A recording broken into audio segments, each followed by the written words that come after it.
My name is Elena Erickson. I'm 36 years old, and last Christmas Eve, my mother-in-law locked me out in 12-degree snow while my husband stood there and watched.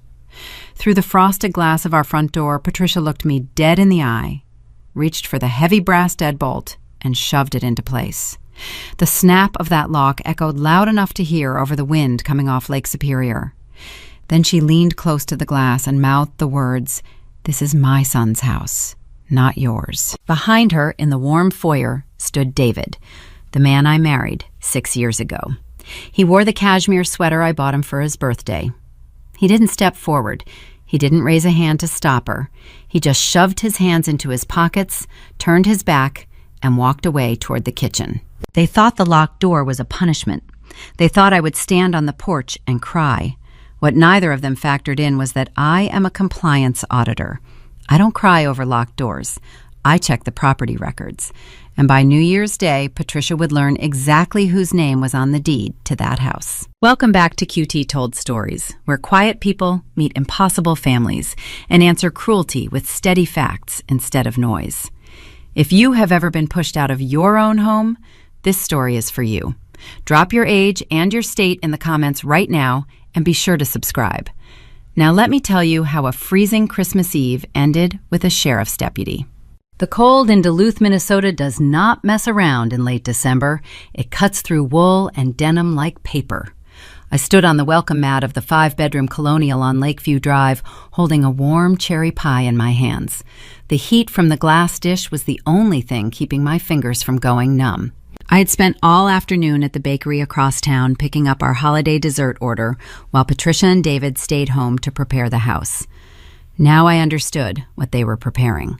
I looked through the sidelight window. Patricia was still standing in the foyer, arms crossed, wearing a smug, satisfied expression. She was waiting for the performance. She wanted me to drop the pie, pound my fists against the reinforced glass, and demand shelter. She wanted me to act erratic so she could point to my behavior and justify what she had just done. She needed a scene. I gave her nothing. A lock clicking into place is a simple mechanical function, but in that moment, it was something else. That sharp, metallic sound was the exact moment my marriage died. It was the final, undeniable period on a 6-year mistake. I didn't yell. I didn't beg. I bent my knees, set the warm cherry pie down on the snow-dusted welcome mat, and turned my back on the house. I walked down the long driveway. The snow crunched under my boots in a steady, rhythmic cadence. The holiday lights strung across the eaves cast a cheerful, mocking glow over the yard, but I kept my eyes on my car. When I reached my sedan, I didn't bother looking for the plastic scraper in the back seat. I used my bare hands to brush the fresh powder off the windshield. The biting cold on my skin served as a sharp grounding force, pulling me out of the shock and into the present reality. I unlocked the door, sat in the driver's seat, and started the engine. I let the heater blow over my freezing hands for a full minute before I reached for my phone. I didn't dial 911 to report a domestic lockout. I didn't call my husband to ask him why he let his mother put me in the snow. I called my estate attorney. He didn't answer because it was Christmas Eve, so I left a voicemail. My voice was level, the same tone I use when I find a discrepancy in a corporate ledger. "It is Elena," I said into the receiver. "They made their move. We are proceeding." I shifted the car into gear and drove down the hill, leaving the glowing windows of the colonial behind. The roads were mostly empty. Everyone else in the city was inside, gathered around fires and unwrapping gifts. I kept the radio off. The silence in the car was heavy, but it was a clean silence, the kind you get when you stop trying to convince people to value you. I drove for 20 minutes until I saw the blue sign for a Hampton Inn just off the interstate. I pulled into the parking lot, walked into the lobby, and paid for 3 nights in advance. The lobby smelled of industrial pine cleaner and stale coffee.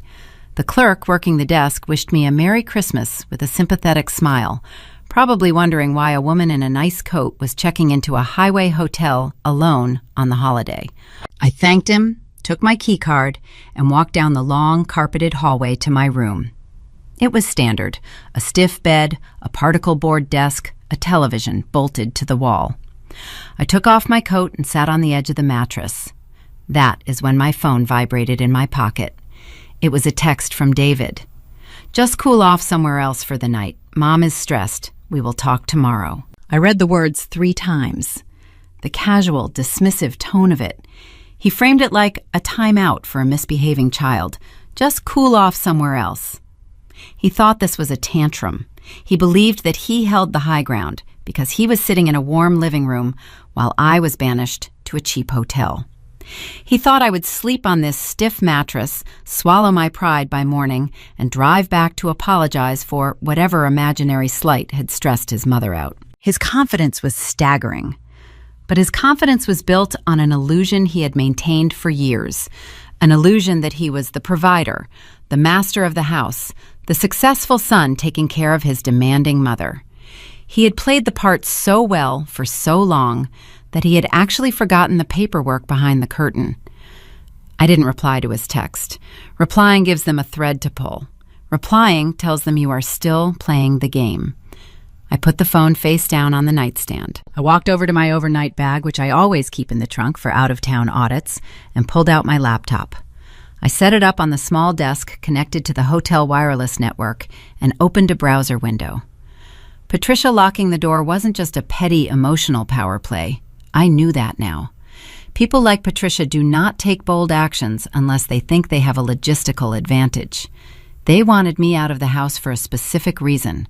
They needed a window of absence. I typed the address for the St. Louis County Recorder public portal into the search bar. As an auditor, my entire career is based on the premise that people lie, but paper does not. Documents leave a trail. Signatures carry weight, and county databases do not care about your ego. The page loaded. I entered the parcel number for the property on Lakeview Drive, the property David and Patricia called their own. I watched the little blue circle spin on the screen, feeling a strange, cold calm settling over my shoulders. They thought they had locked me out of the house. They didn't realize I was already inside the only system that mattered. The results populated on the screen. The original warranty deed from 4 years ago was sitting right there at the top of the history. But right beneath it, flagged with a yellow status bar, was a new entry.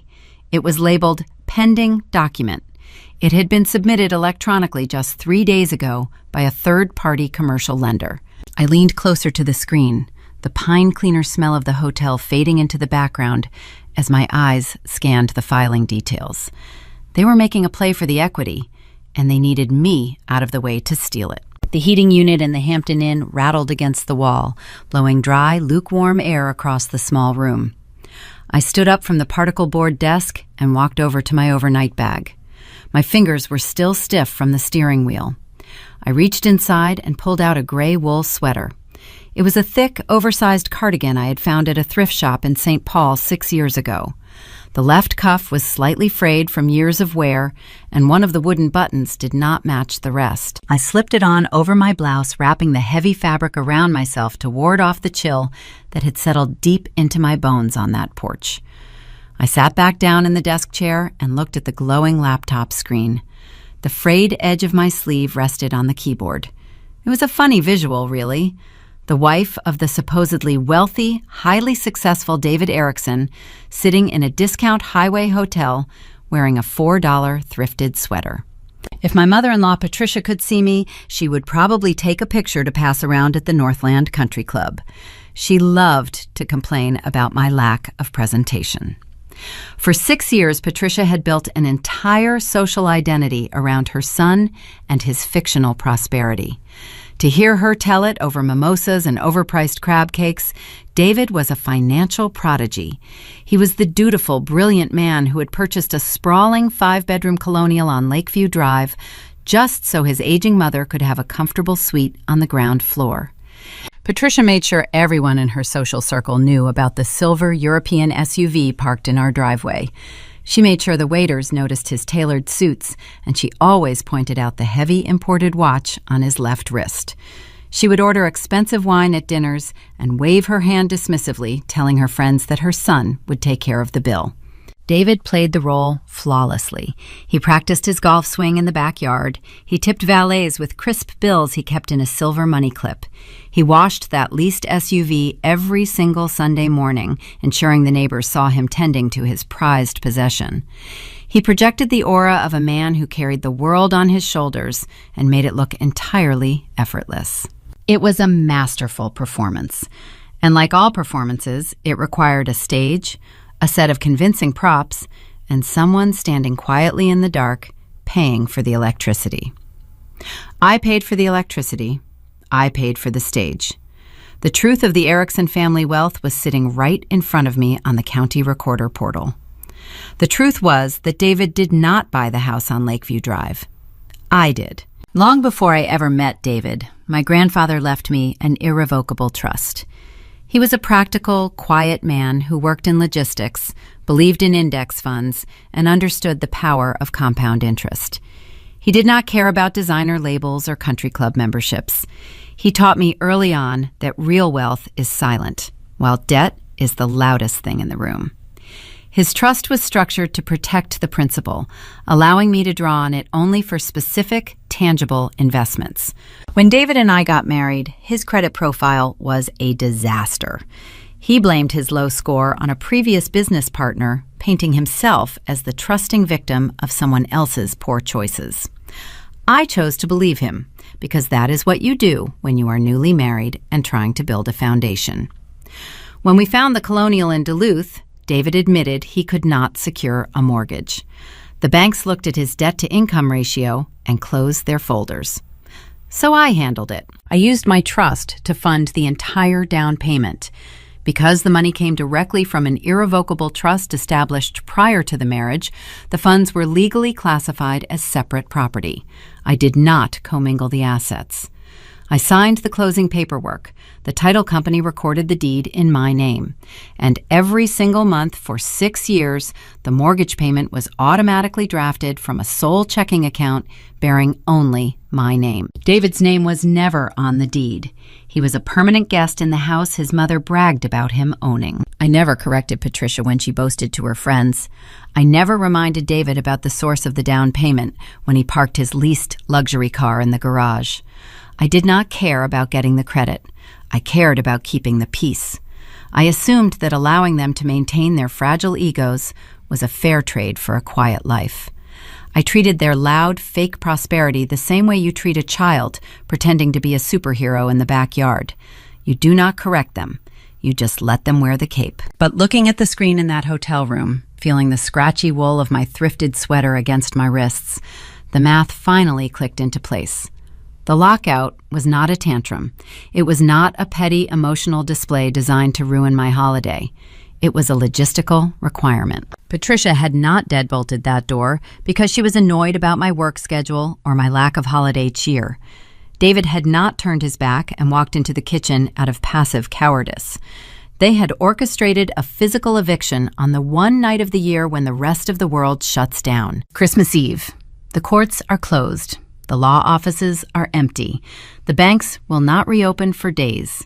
If you need someone out of a house and you need to ensure they cannot file an emergency injunction or reach a judge to force their way back inside, you do it on a federal holiday. They had bought themselves a window of uncontested time. Why did they need time?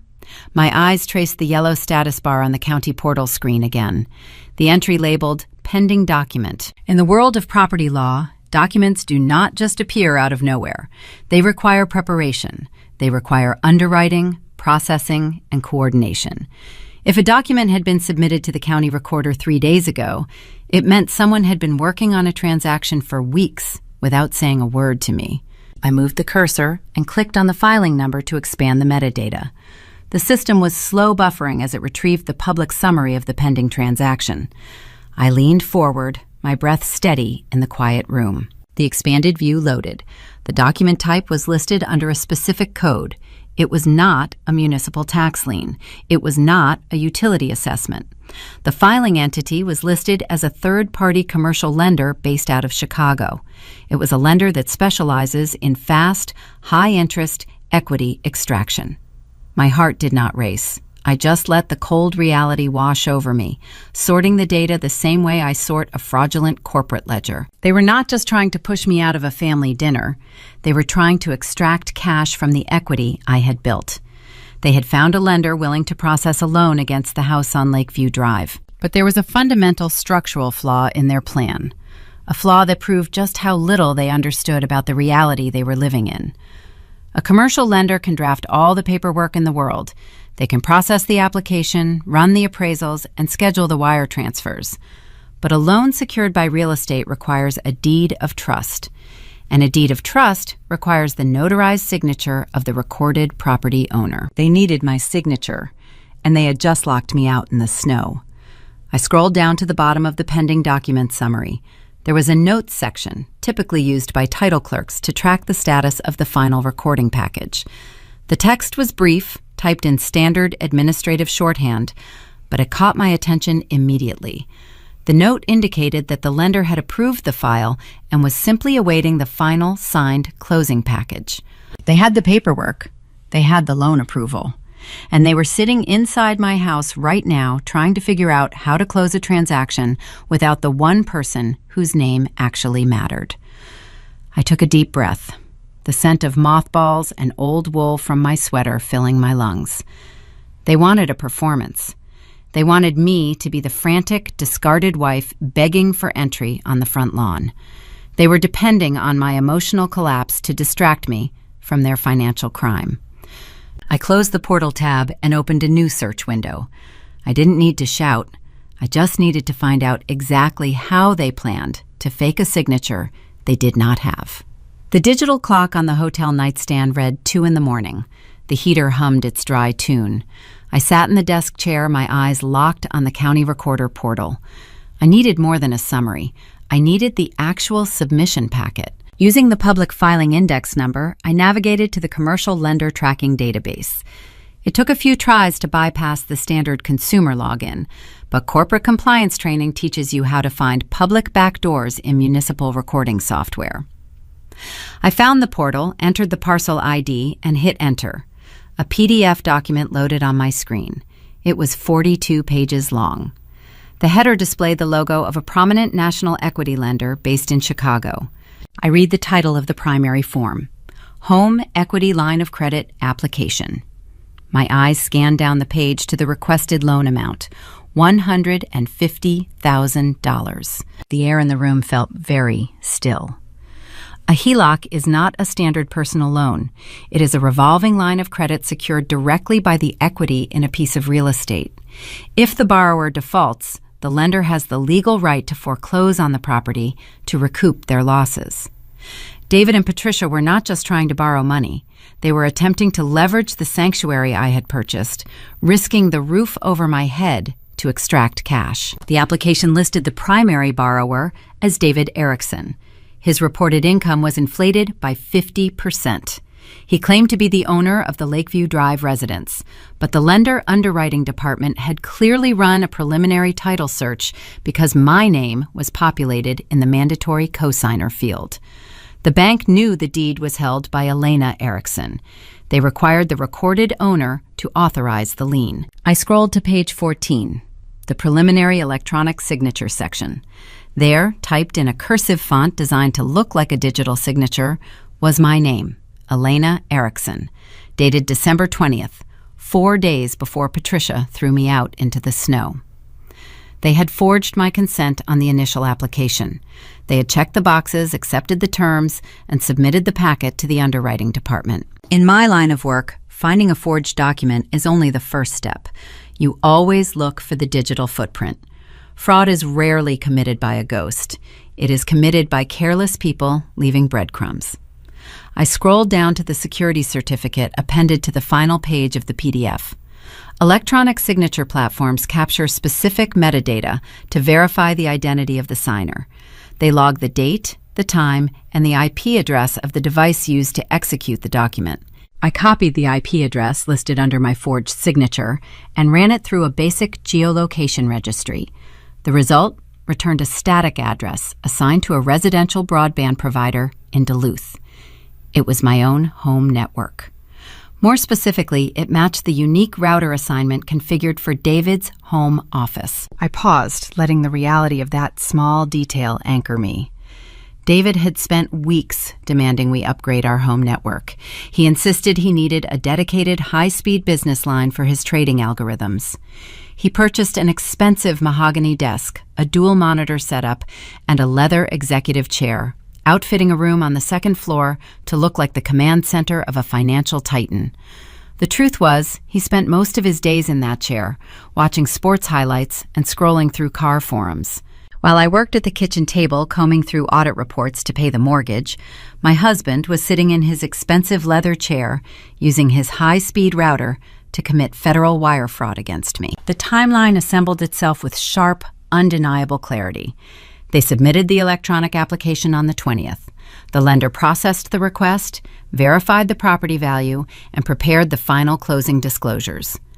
But digital signatures are only sufficient for the preliminary stages of a real estate transaction. To finalize a HELOC, the lender requires physical, wet ink signatures on the deed of trust. Those signatures must be witnessed and verified by a licensed notary public.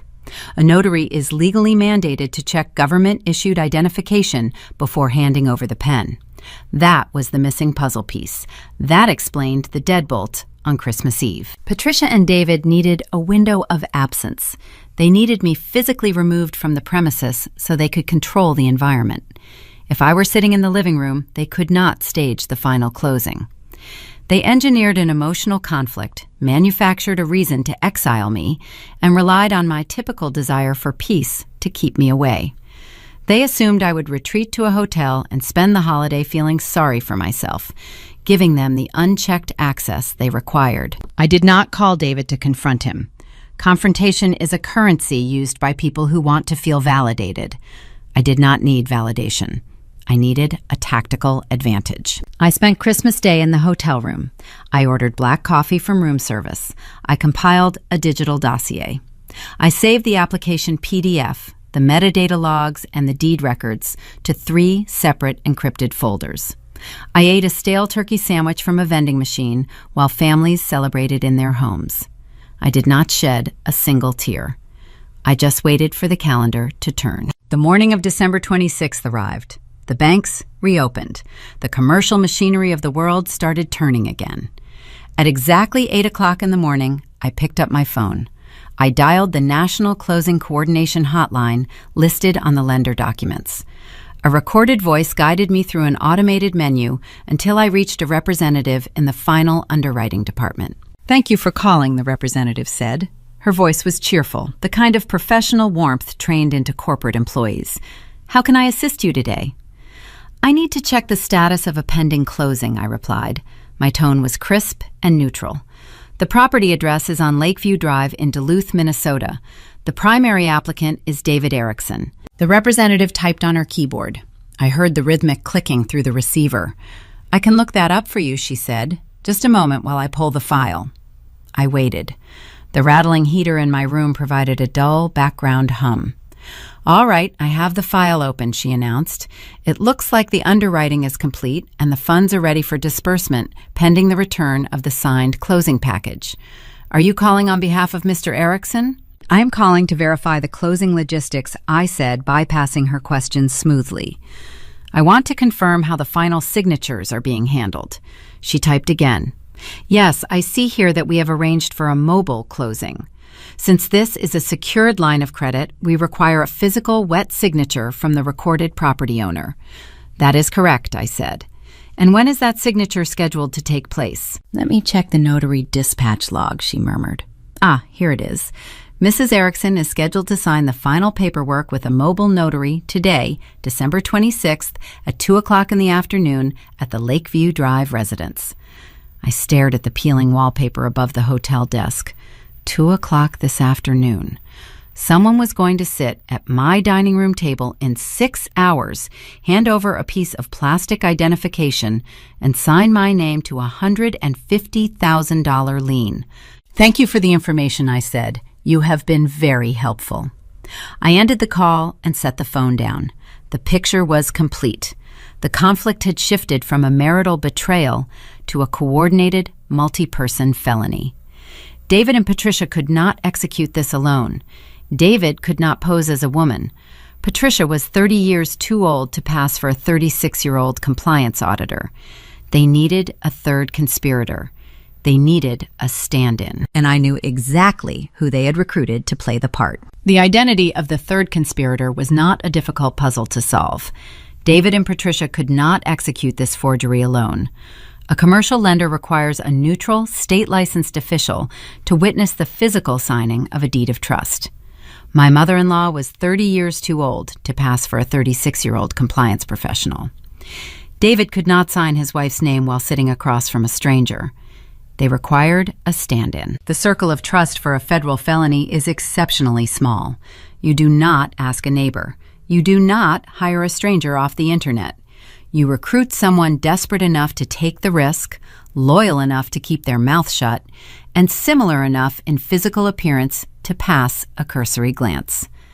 They recruited David's younger sister, Chloe. Chloe was 29 years old and treated employment like a mild suggestion rather than a requirement.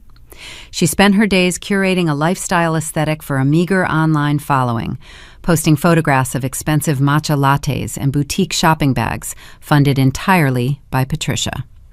When Patricia ran out of funds, Chloe turned to David. She viewed my presence in the family as a frustrating obstacle to her endless allowance, often rolling her eyes when I suggested she update her resume. We shared a similar height and the same dark brown hair. With a pair of oversized glasses, her hair pulled back into a severe bun, and my stolen driver's license, she could easily sit across from a mobile signing agent who had never met me. A quick glance at a small plastic card is usually all it takes to satisfy a routine identity check. David had likely promised her a percentage of the loan proceeds. $10,000 would sound like a fortune to a woman who had never earned a legitimate paycheck. I did not drive back to the house to intercept them. Interrupting a crime prevents the crime, but it also prevents the consequence. If I showed up on the doorstep, they would simply cancel the appointment, claim it was a misunderstanding, and wait for another opportunity. I did not want a misunderstanding. I wanted an undeniable record. The underwriting representative had not given me the name of the specific notary service, but commercial lenders in the Midwest typically outsource their closing coordination to one of 3 regional dispatch agencies. I opened a new browser tab and navigated to the lender's vendor registry. It took 12 minutes of digging through public corporate filings to find the contracted dispatch service covering the Duluth territory. I did not call their customer service hotline. Phone calls can be misunderstood, poorly transcribed, or dismissed by a weary representative as a domestic dispute. I opened my professional email client. I drafted a direct message to the agency's regional director and carbon copied their legal compliance department. I attached a high-resolution scan of my government-issued passport, the recorded warranty deed proving my sole ownership of the Lakeview Drive property, and a digital copy of my state auditor credentials. The subject line was clear: urgent notice of active identity fraud, pending appointment at 2 o'clock. I wrote that an unauthorized individual was preparing to present fraudulent identification at the target address to execute a home equity line of credit in my name. I stated plainly that any official who applied their state seal to those documents would be participating in federal wire fraud, and their professional surety bond would be held liable for the entire $150,000 loan amount. I hit send. Then I walked over to the small coffee maker resting on the hotel dresser and brewed a fresh cup of dark roast. I took a sip and watched the screen. 22 minutes later, my inbox chimed. The response came directly from the regional director of the dispatch agency. The text of his email was a perfect chronological portrait of shifting reality. He started his message with defensive posturing, stating his agents always follow strict identification protocols and rarely encounter issues. But as his message continued, clearly after he had opened my attachments and cross-referenced the county parcel data, his tone shifted into raw horror. He confirmed the appointment was indeed scheduled.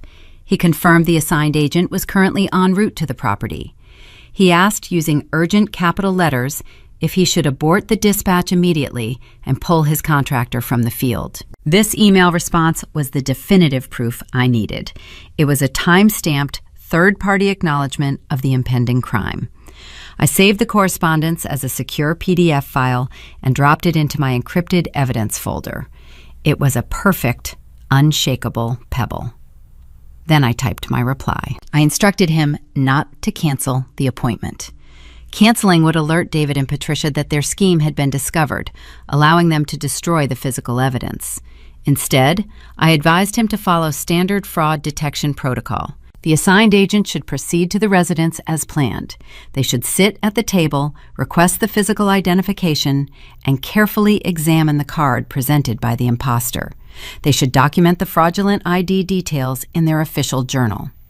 Once the journal entry was complete, the agent was to refuse to apply their seal, citing an unresolvable discrepancy with the identification card, and leave the premises. Let them present the fake ID I wrote. Let them cross the legal threshold from a bad idea into an actionable offense. The regional director agreed. He replied 1 minute later, promising to brief his agent to act strictly as a silent, observant witness. My husband and his family thought they were outsmarting the system. They assumed my absence guaranteed their success. They forgot who installed the system in our home. When David first started pretending to be a wealthy trader, he insisted we secure the property to match his fabricated status. He hired a contractor to mount high-definition security cameras over the front door, the driveway, and inside the main living area.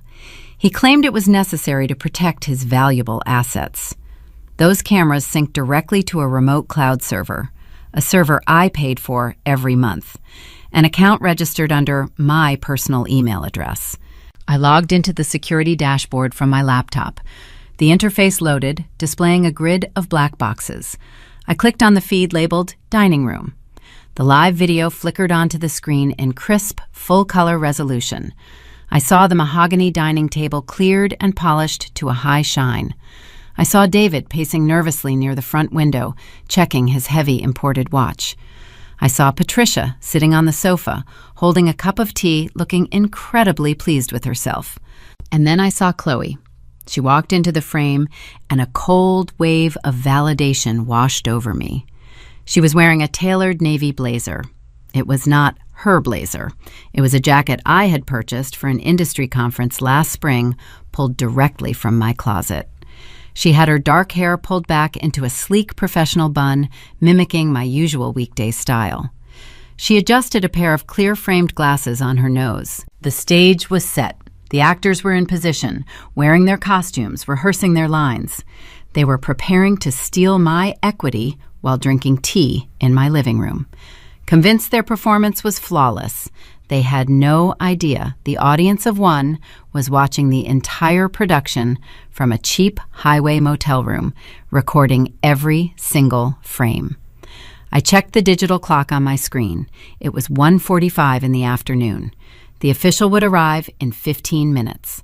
I picked up my phone to silence the ringer, ensuring no incoming calls from work or clients would break my concentration during the crucial window. As my thumb swiped across the glass, a notification banner dropped down from the top of the screen. It was an alert from a social media application. Chloe had just published a new public update. I tapped the banner and the application opened. The screen loaded a photograph of Chloe. She was holding a crystal champagne flute, her fresh manicure catching the light from the dining room chandelier I had picked out 3 years ago. She was smiling, a wide, victorious smile. The caption typed beneath the photo was dripping with profound arrogance. "Cheers to new beginnings. A huge financial blessing is coming my way today." My cell phone vibrated against the hotel desk, jarring me away from the live security feed playing on my laptop screen. The caller ID flashed David's name. I let it ring 3 times, counting the digital chimes, before pressing the green icon and lifting the device to my ear. "Hey," David said. His voice was smooth-pitched, low, in that specific practiced register he reserved for smoothing over mistakes with clients. "I am glad you picked up." He paused, waiting for me to fill the silence with an apology or a demand. I offered neither. I simply breathed into the receiver. Look, yesterday got out of hand, he continued, taking my silence as an invitation to construct his narrative. Mom was stressed about hosting, and you know how she gets when the holidays throw off her routine. But she slept on it. We had a long talk this morning. She is willing to forgive you for storming off, provided we can just put this behind us. Forgive me for storming off. He was rewriting history in real time. He erased the snap of the deadbolt, erased the freezing snow, and framed my quiet exit as a dramatic tantrum. He expected me to seize the lifeline he threw, to be so grateful for his mother's manufactured grace that I would ignore the reality of the previous night. That is generous of her, I replied. My tone remained flat, devoid of sarcasm or heat. Exactly, David said, his relief palpable. We are a family. We should be together. Why do you not pack up your things and head back home?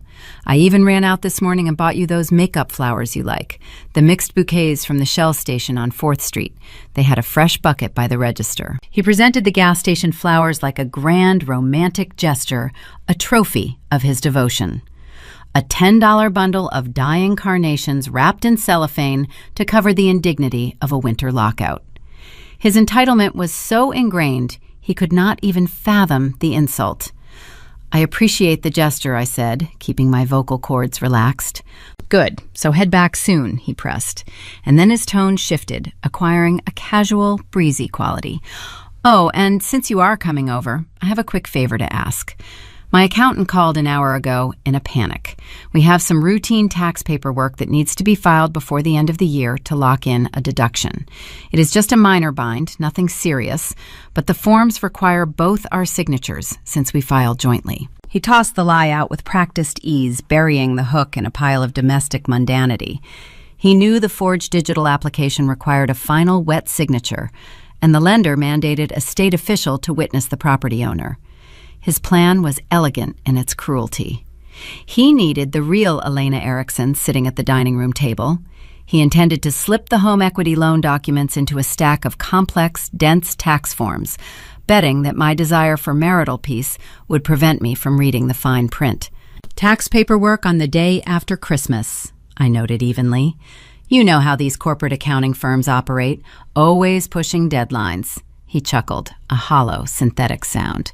I printed everything out. Just swing by, sign the bottom lines, and we can salvage the rest of the holiday. I will be there in 30 minutes, I said. Perfect. Drive safe, he replied, and the line went dead. I lowered the phone and looked back at my laptop. On the live video feed, Chloe was still pacing the dining room, adjusting the collar of my navy blazer. David walked into the frame, sliding his phone into his pocket, offering his sister a confident thumbs up. He was running parallel schemes, securing every angle to ensure he extracted $150,000 from my equity by sundown. I closed the security feed. I unplugged my laptop and slid it into my travel bag. I did not bother packing the rest of my clothes. I only needed one item for the trip home. From the side pocket of my briefcase, I retrieved a standard, unmarked manila folder. It was thin, containing only a handful of pages, but those pages carried the structural weight of federal law. The first document was a certified copy of the warranty deed, bearing the raised seal of the St. Louis County Recorder, proving my sole ownership of the Lakeview Drive estate. The second document was a printed copy of the email correspondence with the Notary Dispatch Director, confirming the active fraud protocol and acknowledging the impending trap. I slipped the folder under my arm, zipped my coat, and walked out of the hotel room. The drive across Duluth felt shorter than usual. The roads had been cleared of the fresh snow, leaving black asphalt glistening under the pale winter sun. As I navigated the familiar turns toward my neighborhood, I observed the large, sprawling houses lined up behind wrought iron fences. David loved this neighborhood. He craved the prestige of the zip code, the quiet nod of respect from the private security patrol. He believed that occupying the space made him equal to the space. He never grasped the fundamental truth of ownership. A name on a mailbox is a suggestion. A name on a deed is an anchor. I turned onto Lakeview Drive, the tires of my sedan crunching softly over the residual salt and gravel. My house sat at the end of the cul-de-sac, its white columns and dark shutters projecting an image of steadfast domesticity. I slowed the car as I approached the driveway. The staging was precise. David's leased silver SUV was parked on the left, gleaming, spotless in the sunlight. Patricia's maroon sedan occupied the right side, a physical barrier marking her territory. But sitting squarely in the center of the driveway, parked directly in front of the walkway leading to the front door, was a dark gray compact car I did not recognize. The engine of the compact car was still warm, a faint wisp of exhaust curling into the frigid air. A small black canvas tote bag rested visible on the passenger seat, bearing the embroidered logo of a regional title closing agency. The mobile notary had arrived early. I parked my sedan behind the gray compact car, killed the engine, and stepped out into the freezing Minnesota air. I tucked the thin manila folder tightly under my arm, the stiff paper pressing against my ribs. I walked up the salted brick path, inserted my brass key into the front door lock, and pushed it open. The foyer smelled of cinnamon and freshly brewed coffee.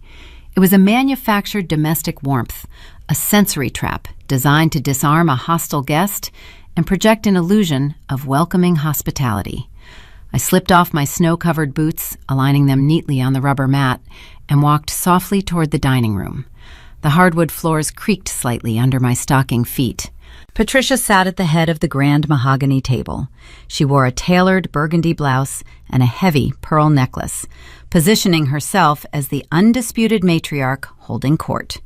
Her posture was rigidly straight, her chin elevated to look down the length of the wood.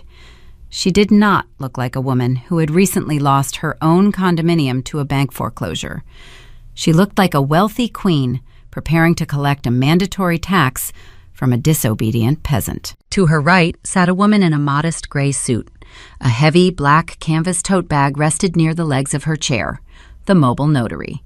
The state official I had communicated with via email hours earlier. We did not exchange a verbal greeting. We did not even make direct eye contact.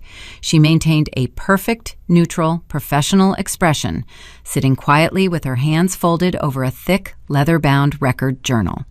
She was following my precise written instructions. She was waiting to serve as a sworn witness to the performance. Chloe was nowhere in sight. David had clearly scrambled to adjust his overarching strategy the moment I agreed to return home on the phone. He must have sent his younger sister upstairs to hide in a guest bedroom, realizing it was much safer to trick the actual property owner into signing the home equity line of credit than to risk a federal forgery charge by presenting a fake identification card to a licensed official. David stood near the center of the table, flanked by two tall silver candlesticks. He wore a crisp white button-down shirt, the cuffs rolled up to the elbows to project a rugged image of hard work and exhaustion. A thick stack of legal-sized documents rested on the polished wood directly in front of him. "You made good time," David said. His voice dripped with synthetic affection, the tone of a man welcoming a beloved partner rather than a woman he had abandoned in 12-degree weather the night before. "The roads were clear," I replied, pulling out a heavy wooden chair opposite his mother. I placed my closed manila folder flat on the table, resting my hands on top of it. Patricia offered a tight, thin smile. It was a facial expression entirely devoid of actual warmth, resembling a painful grimace more than a greeting. "We are willing to move past your little display yesterday, Elena," Patricia declared, her voice echoing in the large room. "Family requires compromise. We all have to make sacrifices to keep things running smoothly.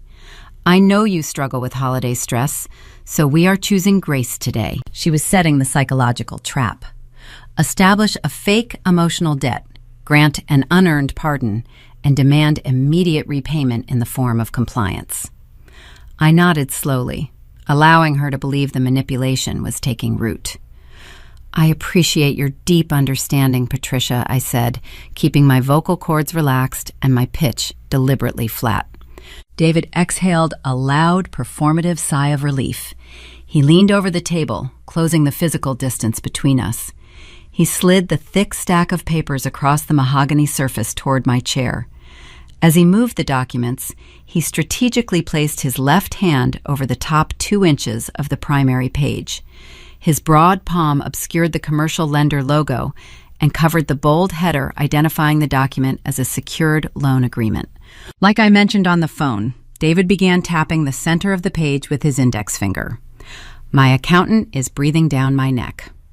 It is just standard end-of-year tax filing protocol. We need to claim the household depreciation properly to shield our income. Since we file jointly, the firm requires your wet ink signature on these final financial disclosures. The notary is just here to verify our identities for the accounting firm records, since they are dealing with sensitive tax identification numbers. He reached into his shirt pocket, retrieved a silver fountain pen, and set it on top of the paper. He pointed to a yellow sticky note shaped like an arrow, which pointed directly to the signature line at the bottom margin. Just sign right there on the primary page, he instructed smoothly, offering an encouraging nod. And initial the bottom corner of the next 3 attachments. It will take 2 minutes, and then we can get back to celebrating the holiday properly with hot cider. I looked down at the document. I looked at his hand pressing hard against the bank header. Then I shifted my gaze to Patricia. Her manicured fingernails began to tap against the mahogany wood. Tap, tap, tap. The rhythm was sharp and impatient, echoing through the quiet dining room, like the ticking of an angry clock counting down the seconds. She was accustomed to swift, unquestioning obedience. Any hesitation on my part was an insult to her authority and a threat to her hidden agenda. "Elena, please." Patricia sighed, sounding tremendously burdened by my mere presence in the room. David has been working so hard to provide for this family. He carries the weight of this entire household. The least you can do is sign the standard tax forms so he can rest his mind. Stop making every single interaction a difficult battle. I did not reach for the silver pen. I kept my hands resting quietly on my manila folder. "I would like to read the text I am signing," I said. David's encouraging smile faltered. The corners of his mouth tightened, pulling downward into a hard, rigid line. The genial, loving husband facade evaporated in an instant, replaced by the arrogant, entitled man who believed he owned everything and everyone in his orbit. "There is nothing to read," David snapped. His voice dropped into a harsh, commanding register, stripping away the polite veneer. "It is accounting boilerplate language. Do not do this right now. Do not play your usual stubborn games in front of company." He gestured sharply toward the gray-suited woman in the corner, attempting to use the presence of a silent stranger to shame me into rapid compliance. "I am not playing a game," I replied, my voice steady. "I just prefer to review the binding terms before applying my legal signature." David leaned closer, planting both hands flat on the table, looming over me to exert physical dominance. His eyes darkened with genuine fury. "Let me make this very clear for you," David hissed, dropping the volume of his voice to a menacing, breathless whisper. "I am trying to keep our finances afloat. If you refuse to cooperate right now, if you insist on being a difficult obstruction, we are done. I will file the divorce papers tomorrow morning, and in this state, marital assets are divided. I will petition the court to force the immediate sale of this entire estate. You will lose half of everything you think you own. Is that what you want? To lose your beautiful house and pay my alimony just because you wanted to read a boring tax form?" He was leveraging my presumed fear of losing my sanctuary. He genuinely believed that a Minnesota family court judge would treat a property purchased entirely with premarital generation-skipping trust funds as a standard marital asset subject to division. He had never consulted a lawyer. He had never bothered to understand the state statutes regarding equitable distribution versus separate property. He had simply absorbed fragments of legal terminology from television dramas and weaponized them to enforce my obedience. Patricia stopped tapping her nails. She crossed her arms tightly across her chest, nodding in profound agreement with her son's ruthless ultimatum. They had laid out the terms of my surrender in plain English. Sign the paper and preserve the illusion of a marriage, or refuse and face immediate financial ruin. The notary remained perfectly silent in her corner chair. Her own pen was poised over her official record book, absorbing every single word of the blatant extortion attempt unfolding in front of her. I looked down at the silver fountain pen resting on top of the document stack. I reached out slowly. My fingers closed around the cool metal barrel. David let out a heavy breath. his rigid posture instantly relaxing. He thought he had won. He believed the threat of a messy divorce had broken my resolve, forcing me back into my designated role as the compliant, silent benefactor. Patricia smiled, a genuine expression of greedy triumph spreading across her features. I held the pen firmly in my right hand. With my left hand, I reached across the table and grasped the edge of the thick document stack. I did not pull it toward me to sign on the yellow arrow. I flipped the entire stack of papers over, exposing the reverse side of the commercial lender agreement.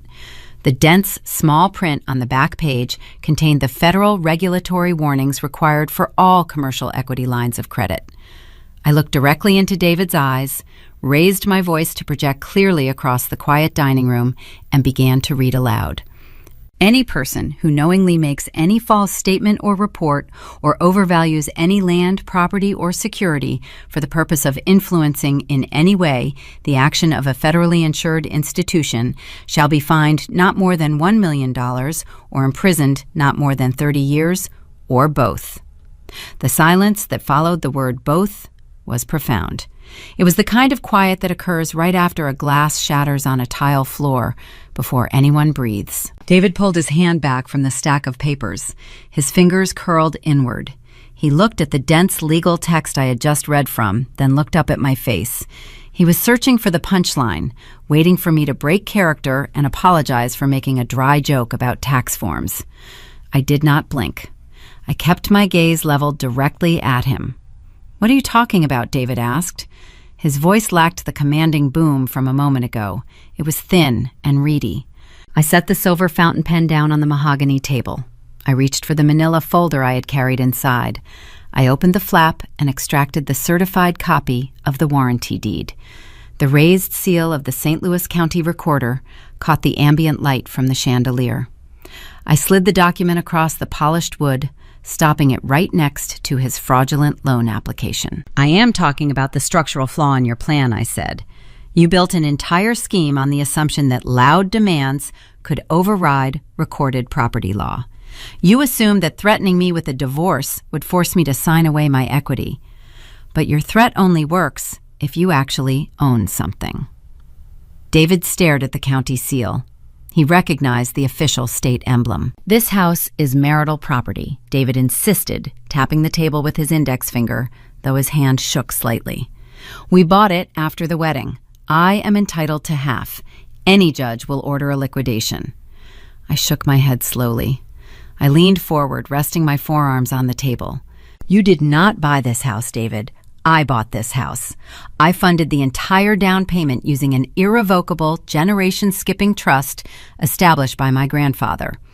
Under Minnesota state statutes, assets purchased solely with protected trust funds maintained in separate accounts and titled in a single name are classified as non-marital property. You never contributed a single dollar to the mortgage. Your name is not on the deed. You have no legal claim to this real estate. If you file for divorce tomorrow, you will walk away with exactly what you brought into this marriage, which is nothing." The color drained from David's face. The flush of arrogant anger faded into a sickly pale white. His mouth opened, but no sound emerged. He looked at the certified deed, reading the bold print identifying Elena Erickson as the sole grantee. Patricia stood up from her chair at the head of the table. The heavy wooden legs scraped harshly against the hardwood floor. She gripped the edge of the wood, her knuckles turning white. "What is she saying?" Patricia demanded. Her voice cracked, losing its aristocratic polish. "Tell her to stop talking nonsense. This is your home. You are the man of this house. Tell her to sign the paperwork so we can pay the bills." Patricia lived in a reality constructed entirely of appearances. In her mind, the person who drove the luxury car and hosted the holiday parties was the owner. She could not comprehend that a piece of paper, filed in a downtown municipal building, held more power than her social standing. "He cannot tell me to do anything, Patricia," I said, shifting my attention to her, "because he is currently sitting 3 feet away from a commercial lending contract he initiated using a forged digital signature. He lied about his income. He lied about his assets. He attempted to use my home as collateral for a $150,000 line of credit to cover the debts he has been hiding from you." "That is a lie," Patricia spat, her chest heaving. "My son is a successful trader. He has a brilliant portfolio. You are just a bitter, jealous woman trying to ruin him because he is finally standing up to you." I did not argue with her delusion. I turned my attention to the woman in the gray suit, sitting quietly in the corner. The mobile notary had not moved a muscle. Her hands remained neatly folded over her official journal. David's eyes darted from the warranty deed on the table to the silent woman in the corner. His breathing quickened. He finally realized she was not unpacking her stamp. She was not asking for identification. "Who is she?" David asked, his voice trembling. "She is a state-commissioned notary public," I answered. "You requested her presence here today to witness my signature. But I contacted her dispatch agency early this morning. I provided them with my identification and the true property records. I informed them that an unauthorized individual was planning to present a fake ID at this address at 2 o'clock. David recoiled as if he had been struck. He looked at the notary. The woman in the gray suit stared back at him with an unsmiling, clinical expression. She was not a tool for his convenience.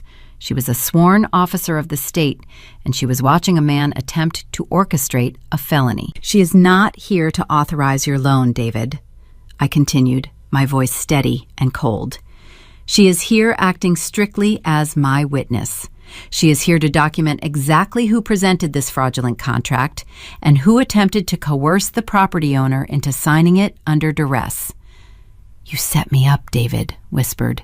He slumped back into his chair, the false image of the rugged, exhausted provider collapsing into the posture of a terrified boy. "You set yourself up," I corrected him. "You locked me out of my own home in freezing weather to clear the stage for a crime. You brought the weapon. You loaded it. I just handed you a mirror before you pulled the trigger." Patricia let out a high, piercing shriek. The sound shattered the remaining tension in the room. She could no longer maintain the illusion of control. The facts were laid out on the mahogany table, and those facts dictated her immediate downfall. She rounded the corner of the table, her heavy pearl necklace swinging wildly against her chest. "Get out!" Patricia screamed, pointing a trembling finger toward the foyer. "Get out of our house right now. You are a sick, twisted person. You come in here and attack my son on the day after Christmas. I will not allow it. I will call the police and have you removed for trespassing. This is David's property. Get out." Her demand was pathetic. She was trying to enforce an eviction in a house she did not own, defending a wealth that did not exist. I looked at her pointed finger, then looked up at her flushed, frantic face. "You cannot trespass an owner from her own property, Patricia," I said calmly. "But you are welcome to call the police. In fact, it would save me a phone call. I am sure the local authorities would be very interested in hearing why there is a forged commercial lending document sitting on my dining table." Patricia froze. Her hand dropped slowly to her side. She looked at David, waiting for him to rise up and defend her, waiting for him to unleash a legal counterattack that would put me back in my place. David did not move. He kept his eyes fixed on the certified deed, paralyzed by the sudden evaporation of his leverage. He had nothing left to threaten me with. I reached across the table and retrieved my certified deed, sliding it back into my manila folder. The air in the room felt lighter. The oppressive weight of their combined entitlement had been neutralized by basic, documented truth. "I am not signing your paperwork, David," I said, closing the folder and tucking it under my arm. David swallowed hard. The silence stretched between us. He realized the money was gone. He realized the lie was exposed. "What happens now?" David asked, his tone defeated. I stood up from the heavy wooden chair. I looked down at the man who had abandoned me in the snow. "Nothing happens now," I informed them both. "The bank fraud department was notified 48 hours ago, and your loan is officially dead." I turned my back on the mahogany dining table and walked toward the foyer. I did not wait for David to muster a response. The woman in the gray suit was already standing, packing her official ledger into her black canvas tote bag. She had witnessed enough. I slipped my snow boots back on, feeling the cold rubber against my soles, and pulled the heavy front door shut behind me. The brass lock clicked into place, but this time I held the key. I drove back to the Hampton Inn in silence. The fraudulent loan was dead. The immediate threat to my home equity was neutralized by a single phone call and a certified document. But desperation breeds unpredictable behavior. People who lose their leverage on paper will always seek a new arena to wage their war. Patricia had been stripped of her financial weapon, so she grabbed the only tool she had left. It started the following morning. I was sitting at the particle board desk in my hotel room, sipping a cup of bitter, dark roast coffee, when my phone illuminated with a push notification. It was an alert from the local neighborhood networking application. The digital forum was typically reserved for residents of Lakeview Drive to complain about stray coyotes or improperly parked landscaping trucks. The notification preview displayed Patricia's profile picture. I tapped the screen and the application opened. Patricia had authored a public essay. She titled it, "A Mother's Heartbreak in the Freezing Cold." She did not mention the forged commercial lending contract. She did not mention the mobile notary or the fake identification her daughter was preparing to use. Instead, she spun a fabricated narrative of profound elder abuse. She wrote that her son's mentally unstable wife had suffered a sudden, terrifying psychological break. According to Patricia, I had stormed into the house on the day after Christmas, screaming irrational threats, and demanded that my elderly mother-in-law be thrown out into the sub-zero winter streets without a coat. She described David as a saintly, exhausted provider, weeping as he tried to protect his fragile mother from my unprovoked rage. She claimed I was attempting to steal the family home out from under them through a bizarre, cruel legal loophole. The comments section was a chorus of manufactured outrage. 42 replies had accumulated in the span of an hour. The wealthy residents of Duluth love a scandal, provided it happens in someone else's living room. The neighbors offered prayers, unsolicited legal advice, and promises to bring casseroles to comfort the traumatized Erickson family. I did not reply to the thread. Engaging with a narcissist in a public forum only validates their delusion. It feeds the drama they crave.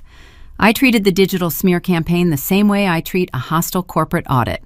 I opened my screenshot tool. I captured the original post, ensuring the digital timestamp and the unique URL were clearly visible in the frame. I scrolled down through the replies, logging every supportive comment and every defamatory accusation. My attention caught on a specific typographic choice Patricia kept using in her responses to the neighbors. She ended every single comment with the identical combination of two digital emojis, a broken heart followed by a shivering ice blue face. That shivering blue face became the focal point of my evidence collection. She deployed it to emphasize her fabricated threat of winter homelessness. "Thank you for the prayers," she replied to a neighbor named Carol, appending the broken heart and the freezing face. "We are just trying to stay warm and safe in our own home." I documented 27 instances of that specific emoji combination. It was a digital fingerprint of her libel. It was a calculated visual cue designed to elicit maximum pity from her country club peers. Every time she used it, she reinforced the lie that I was a volatile monster trying to freeze an old woman to death. I saved the entire archive into a new encrypted folder on my desktop, labeled Defamation Evidence. I needed to retrieve a few professional blouses from the house for an upcoming client video conference. I drove back to the cul-de-sac around noon. The neighborhood dynamic had visibly shifted. The digital poison had seeped into the physical world. A woman named Susan, who lived 3 doors down and regularly attended Patricia's summer garden parties, was walking her golden retriever on the sidewalk. As my sedan approached, Susan stopped dead in her tracks. She pulled hard on the dog's leash, dragging the animal up onto the snowbank, putting maximum distance between herself and my vehicle. She glared at me through the windshield, her expression tight with pure, unadulterated judgment. I parked in my driveway. The neighbor across the street, a retired orthodontist, who usually waved when he checked his mail, immediately turned his back. He marched inside his garage and hit the button on the wall, lowering the heavy aluminum door, before I could even unbuckle my seatbelt. Patricia had successfully poisoned the well. She had weaponized the social ecosystem of Lakeview Drive. I did not lower my window to defend myself. I did not care about Susan or the retired orthodontist. Their opinions held no legal weight in a court of law. Let them whisper behind their frosted windows. Defamation is a civil tort in the state of Minnesota, and Patricia was currently busy quantifying her own financial liability with every single keystroke. She was building my lawsuit for me, documenting her own malicious intent in a public forum. I walked into the house, gathered my blouses from the master bedroom in silence, and left before David or his mother emerged from the kitchen to start another argument. Later that evening, back in the quiet isolation of the hotel room, the neighborhood application chimed again. It was not a public comment. It was a direct, private message. The sender was a woman named Barbara, a newer resident of the subdivision who had never quite fit into Patricia's elite social circle. Barbara sent a hesitant greeting, typing that she felt terrible about the family drama unfolding online.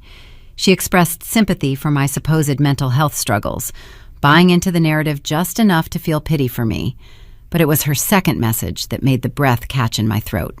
"I am so sorry you are going through a tough time," Barbara wrote. "I just wanted to ask about the dining room set.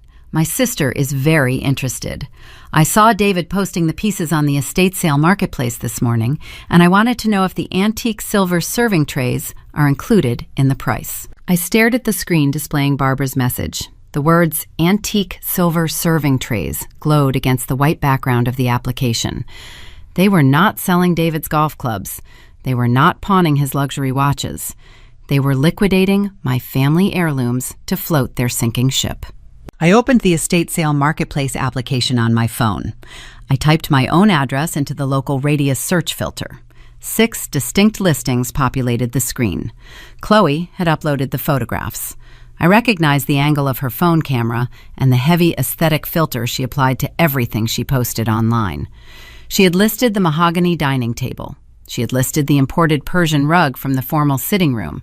And there, priced at a fraction of their insured value, were the silver serving trays my mother had brought over from Sweden. I did not reply to Barbara. I closed the laptop, grabbed my winter coat, and walked out of the hotel.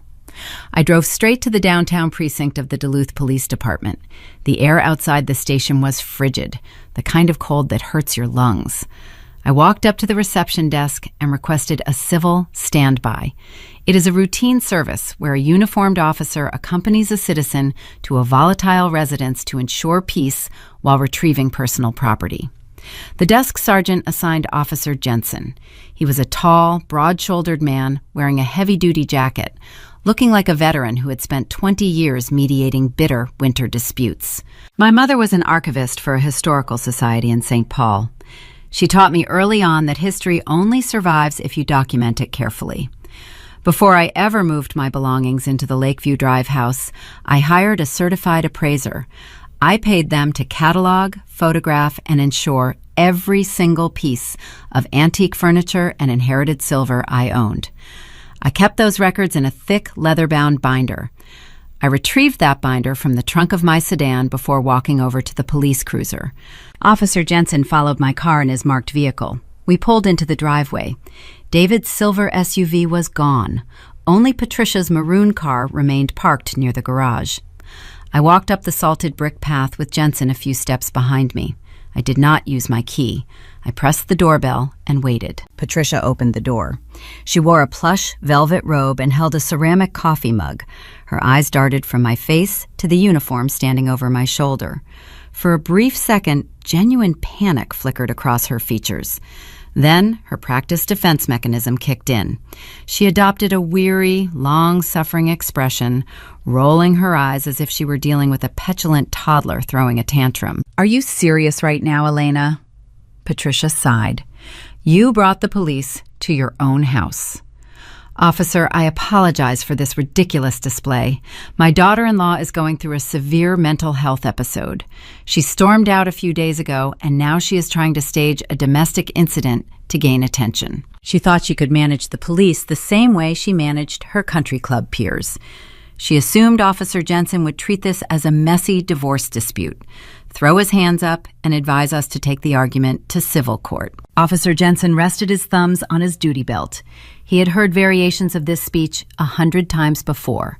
"Ma'am, I am just here to keep the peace while she retrieves some personal belongings," he stated. His voice was neutral and entirely uninterested in her dramatic narrative. I walked past Patricia into the foyer. I carried the heavy leather binder under my right arm. The house felt strangely hollow. The manufactured warmth from Christmas Eve had dissipated, leaving behind the stale, quiet scent of impending ruin. "You cannot just barge in here and take whatever you want," Patricia snapped, following closely on our heels as we moved down the hallway. "David bought all this furniture. He works 90 hours a week to provide you with a beautiful home, and you think you can just pack up the expensive items out of spite? That is marital property. If you touch it, I will have you arrested for theft." She thought the law operated on volume. She believed that whoever yelled the loudest dictated the truth. I did not argue with her. I opened my leather binder. The pages contained itemized lists, high-resolution photographs, and certified insurance appraisals for every premarital asset I brought into the marriage. I walked into the dining room. The room was empty. The heavy mahogany table, the 8 matching chairs, and the Persian rug were gone. Only the crystal chandelier remained, casting a useless glow over the bare hardwood floors. The echo of our footsteps bounced off the empty walls. "Chloe came by with a moving truck this morning," Patricia boasted, folding her arms across her velvet robe. Her voice dripped with arrogant satisfaction. "David authorized her to put the extra furniture into a storage unit. He is preparing to sell the house, since you clearly do not want to live here anymore." "You are too late." I ignored her taunts and walked toward the formal living room. I stopped in front of the brick fireplace. My eyes focused on the wide oak mantel. For 6 years, a pair of ornate sterling silver candlesticks had rested on that wood. They were the only physical remnants I had left of my late mother. She used to polish them every Sunday afternoon, humming softly to herself, while the scent of tarnish remover filled our small apartment. When she passed away, I wrapped them carefully in velvet and brought them to Duluth. The mantel was bare. A faint outline of dust marked the exact spots where the heavy silver bases used to sit. A deep, quiet grief tightened my chest. It was a heavy pressure pressing against my ribs, mourning the violation of something sacred. They had not just stolen metal. They had pawned my heritage to pay for their fake luxury. I stood there for a long moment, staring at the dust rings, feeling the cold reality of their greed. I did not raise my voice. I did not shed a tear. I just let the grief harden into pure resolve. "They are not in a storage unit, Patricia," I said. My voice was barely above a whisper, yet it carried clearly across the empty room. Chloe listed the dining set and the silver serving trays on a local estate sale marketplace at 8 o'clock this morning. They were sold by noon. "David bought those pieces," Patricia retorted sharply, her tone rising in defense. "He can sell them if he wants to. They belong to him." I turned to face Officer Jensen. I held out the open binder, presenting him with a laminated page. "Officer," I said, speaking in clear, measured tones, "this is a certified insurance appraisal dated 3 years before my marriage to David Erickson. It lists the mahogany dining set, the Persian rug, and the sterling silver candlesticks that were just removed from this property. The total appraised value of the missing items is $42,000. The property was acquired through a direct inheritance and is legally classified as non-marital property." Jensen stepped forward. He looked at the appraisal document. He checked the date. He noted the raised seal from the independent appraisal firm. His posture shifted immediately. He was no longer a bored peacekeeper standing in the middle of a domestic squabble. In the state of Minnesota, I continued handing him a printed stack of screenshots from the online marketplace. The theft of property exceeding $35,000 constitutes grand theft, which is a felony offense. Furthermore, selling stolen goods across a digital platform introduces additional charges for receiving and concealing stolen property. The individuals responsible are David Erickson and his sister Chloe. Patricia let out a harsh, dismissive laugh. This is absurd. You cannot arrest a husband for selling his own furniture. That is a civil issue. Tell her, officer. Tell her she needs a divorce lawyer, not a cop." Officer Jensen did not smile. He did not dismiss my binder. He read the screenshots comparing the photographs Chloe had uploaded online to the pristine appraisal photos in my file. The matching details were undeniable. The intricate carving on the table legs, the unique pattern of the Persian rug, the distinct hallmark stamps on the silver trays. The burden of proof had shifted entirely. A civil standby transforms into a criminal investigation the moment certified documentation enters the room. Patricia thought she could hide behind the shield of marital privilege. She failed to realize that felony conversion of premarital assets does not care about wedding rings or country club memberships. Officer Jensen closed my binder and handed it back to me. He unclipped a small notepad from his breast pocket and clicked his heavy black pen. The clicking sound echoed loudly in the empty living room, cutting straight through Patricia's arrogant laughter.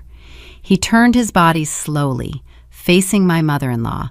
His eyes were hard, scanning her plush velvet robe and her sudden, nervous stillness. "Ma'am," Officer Jensen said, his voice dropping into a stern, authoritative register, "you just stated your son purchased these items. I am going to need to see the receipts for every single piece of furniture he sold this morning." Patricia opened her mouth, but the arrogant words caught in her throat, leaving her stammering into total silence. Patricia swallowed hard, her throat bobbing visibly. The velvet robe she wore suddenly looked less like royal attire and more like a cheap theatrical costume. She stared at the officer's heavy black pen hovering over his official notepad, searching for a lie that could bridge the gap between her fabricated wealth and the harsh reality of documented proof. "I do not keep receipts for every single piece of furniture," Patricia stuttered. Her voice lacked its previous commanding edge. It was thin and wavering. "Those items have been in this house for years." Officer Jensen did not lift his gaze from the notepad.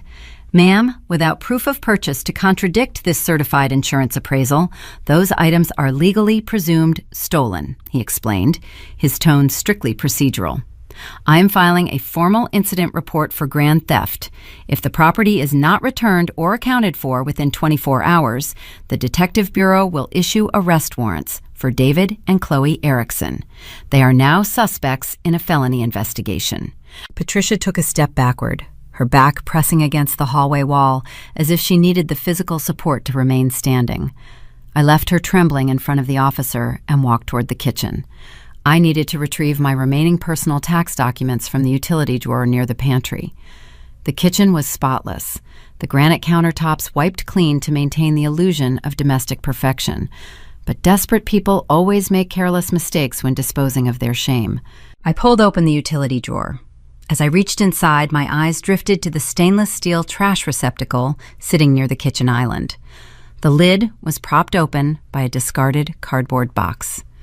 Resting right on top of the refuse was a thick, heavy paper envelope crumpled into a tight, uneven ball.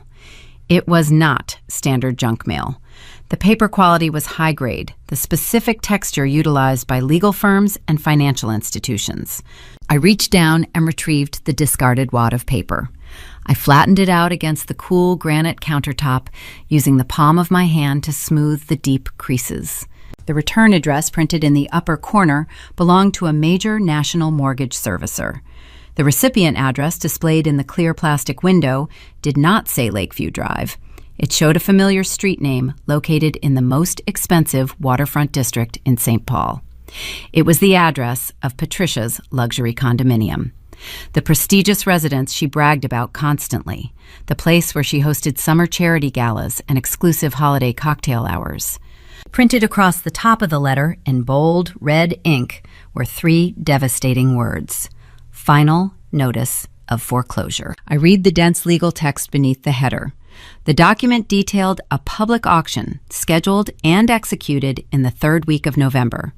Patricia did not travel to Duluth early to help prepare the house for the holidays.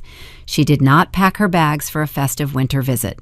She relocated to my guest bedroom permanently because the bank had seized her property. She was bankrupt.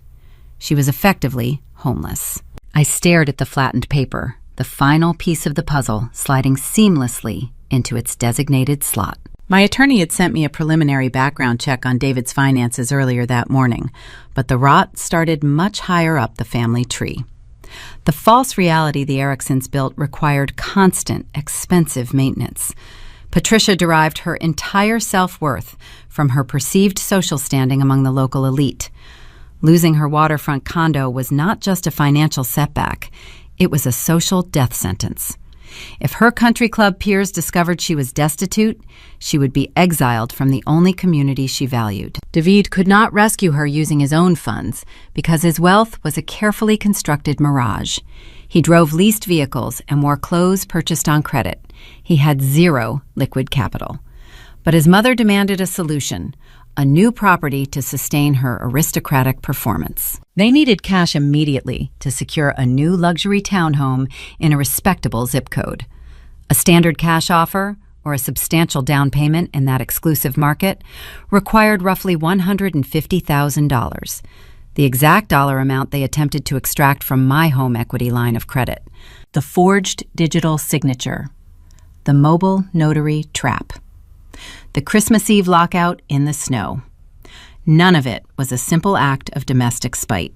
It was a coordinated, desperate rescue mission funded entirely by my stolen equity.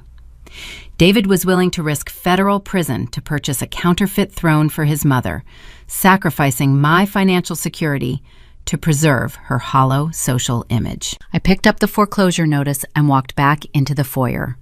Officer Jensen was handing Patricia a small business card containing the official police report number. Her hands shook uncontrollably as she accepted the card, her manicured nails rattling against the stiff paper. I held the red-lettered bank notice up under the bright chandelier. "You did not come here to celebrate Christmas, Patricia," I said, keeping my voice level and quiet. "You came here because you have nowhere else to go." She looked at the document in my hand. The last shred of her haughty composure dissolved in an instant. Her shoulders slumped forward, collapsing inward as the heavy weight of her hidden ruin was dragged into the light.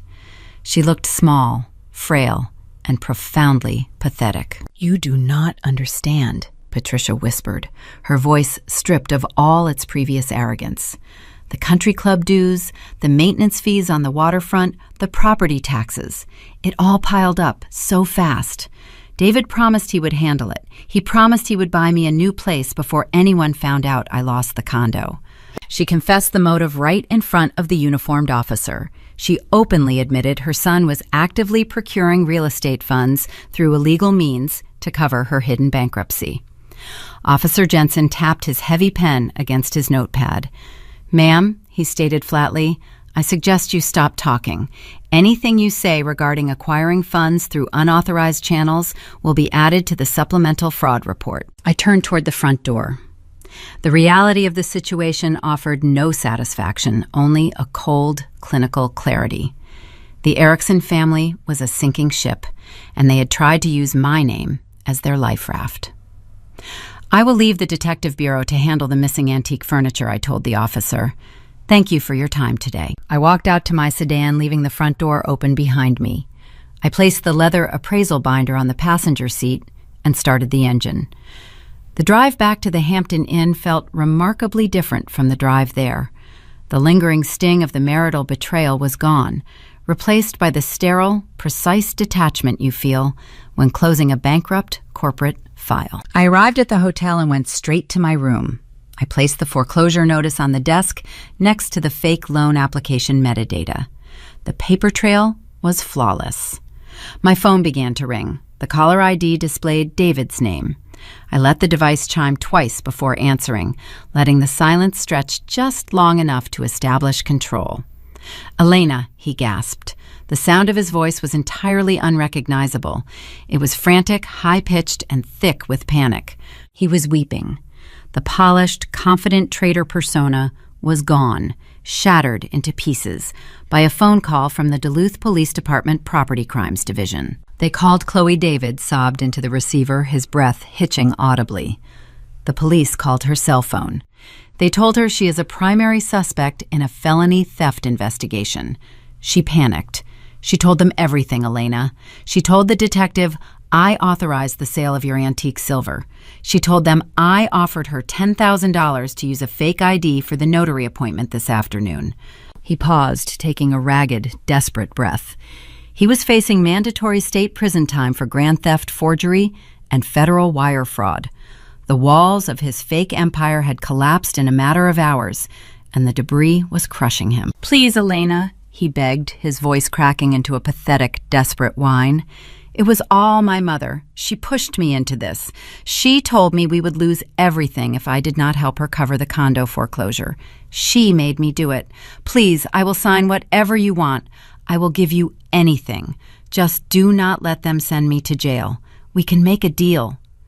There are no deals left to make, David, I replied. My voice remained as cold and flat as the frozen lake visible through my hotel window. I did not raise my pitch to match his panic. I did not offer a single shred of the maternal comfort he was desperately seeking from the woman he had just tried to rob. I pressed the red icon on the screen terminating the call. Then I opened the secure banking application on my laptop. For 6 years, I had maintained a single joint checking account with David. It was a functional repository designed to cover minor household expenses, routine groceries, and monthly utility bills. He relied heavily on my scheduled direct deposits to maintain his daily liquidity. I clicked the Primary Transfer tab. I moved every single dollar of my personal income out of the shared ledger, routing the capital directly into the protected boundaries of my separate trust account. Next, I navigated to the credit management portal. I clicked the freeze command on all joint credit cards, suspending the available balances instantly. The financial umbilical cord connecting my wealth to his fabricated lifestyle was officially severed. David operated entirely on a precarious cycle of minimum payments and silent subsidies. Without my automatic deposits covering the fundamental living expenses, his available cash flow vanished within hours. He was a man drowning in a luxury aesthetic he could never actually afford on his own. It took exactly 3 days for the grand illusion to physically crumble in front of the entire neighborhood.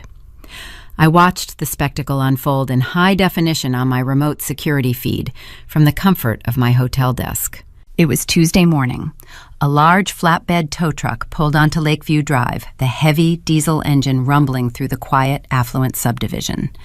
The driver did not bother knocking on the front door. He backed the heavy commercial truck right up to the edge of the driveway, lowered the steel hydraulic ramp, and attached a thick metal winch cable to the front axle of David's gleaming silver luxury SUV. David burst out of the front door wearing gray sweatpants and a wrinkled cotton shirt. The tailored designer suits and the confident swagger were gone. He waved his arms in broad, desperate arcs, shouting at the tow truck operator while pointing at his cell phone.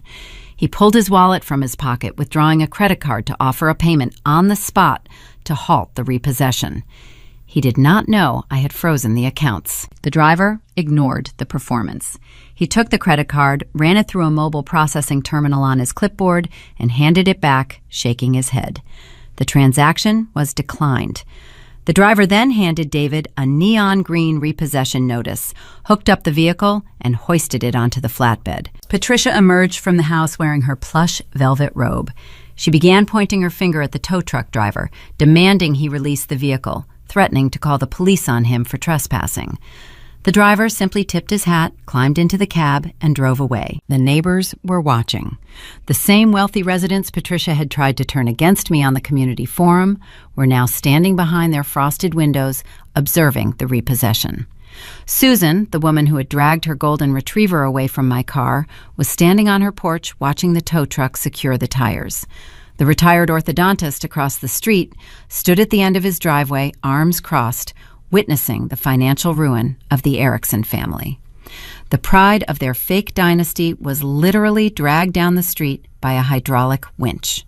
The sudden loss of the vehicle broke the fragile alliance inside the house. When a conspiracy fails, the conspirators never take collective responsibility. They turn their weapons inward, searching for a scapegoat to carry the weight of the incoming legal consequences. Chloe was the first person to defect. She realized the police were not bluffing about the felony forgery charges regarding the antique silver and the fake identification plot. She retained a public defender and formally recanted her initial statement to the property crimes detective. Through my attorney, I learned that Chloe had provided the local authorities with a full written confession. She detailed exactly how much David had offered to pay her for the fake notary appointment. She explicitly outlined Patricia's role in pawning the stolen dining room furniture to cover the immediate property tax debt on the foreclosed condo. Chloe traded her brother and her mother for a preliminary plea deal, securing leniency by agreeing to testify as the primary witness for the prosecution. Patricia, stripped of her waterfront condo, her stolen antique silver, and her son's fake wealth, directed her venom straight at David. She could not accept her own profound failures. In her distorted reality, she was the innocent victim of an incompetent child. I experienced this internal destruction firsthand late Wednesday evening. I noticed a missed call from David on my phone, followed by a new voicemail notification. I pressed the playback icon, expecting another desperate plea for mercy or a hollow apology. Instead, I heard a chaotic, accidental recording. David had pocket-dialed my number during a bitter argument in the kitchen. The audio was slightly muffled by the fabric of his clothing, but the hatred in their voices cut through the static with razor-sharp clarity. "You are entirely useless," Patricia shrieked. The sound of her voice echoed harshly off the granite countertops. "You were supposed to handle her. You told me you had the house secured. Now the neighbors are laughing at us. The car is gone, and I have to sleep in a house that smells like a police investigation. You are too weak to control your own wife." "Control her," David screamed back. His voice cracked under the intense pressure, stripping away all of his practiced corporate smoothness. "You pushed me into this. You demanded the cash for your new place. You told me to forge the application. Now I am facing federal charges because you could not swallow your pride and admit you went bankrupt. You ruined my life." I heard the distinct sound of glass shattering against the hardwood floor. Someone had thrown a plate or a drinking glass in a fit of pure rage. The recording lasted for 2 minutes and 40 seconds. I listened to the entire track without pausing. It was a stark, brutal contrast to their unified cruelty on Christmas Eve. Just 5 days earlier, they had stood together in the warm foyer, presenting a solid, united front as they locked me out in the snow. They were an unbreakable team when they felt powerful. But the moment the paperwork shifted the balance of power, their loyalty disintegrated into primal self-preservation. They were tearing each other to pieces, dismantling their own family structure without me having to lift a single finger. I did not feel joy while listening to the audio. I felt the clinical, precise satisfaction of an auditor verifying a zero balance on a corrupt ledger. My phone rang again Thursday morning. It was not David, and it was not Patricia. It was my estate attorney, Marcus. He had spent the last 48 hours filing the formal eviction petition, the emergency protective orders, and the initial divorce filings with the county clerk, Elena Marcus said. His voice was crisp and strictly professional, the tone of a man delivering critical logistical updates. "I just received a call from the clerk of courts. The judge reviewed the certified warranty deed, the commercial bank fraud alerts, and the police incident report regarding the stolen premarital assets." "And what is the status?" I asked, staring out at the frozen highway beyond the hotel parking lot. "The family court docket is usually frozen until after the new year," Marcus replied. But the presiding judge took one look at the felony documentation and bypassed the standard waiting period. He fast-tracked our emergency hearing. "You need to put on a suit. We are due in court tomorrow morning, December 31st, at 9 o'clock sharp." I sat in the leather guest chair across from Marcus, gazing at the neat stacks of legal paperwork blanketing his polished oak desk. I gripped the heavy brass pen he offered and signed my name on 14 different signature lines. Each stroke of blue ink served as a precise surgical cut, severing the infected ties to the Erickson family. I authorized the civil suit for defamation, finalizing the inclusion of Patricia's digital smear campaign. I signed the civil suit for conversion of property, demanding restitution for the stolen Swedish silver. I executed the formal notice to vacate the premises. Finally, I signed the petition for the dissolution of my marriage. Marcus collected the forms, applying his official notary seal to the respective margins. He placed the documents into 3 separate, thick manila envelopes. We were not waiting for the emergency hearing to deliver the news. We were executing the legal strike immediately. Marcus had hired a private process server named Thomas, a retired county bailiff who specialized in locating evasive individuals. Thomas possessed a distinct talent for bypassing security checkpoints and delivering court summons in highly visible environments. David was hiding in the Lakeview Drive house, surrounded by cardboard moving boxes, but Patricia and Chloe had fled the scene of their domestic failure.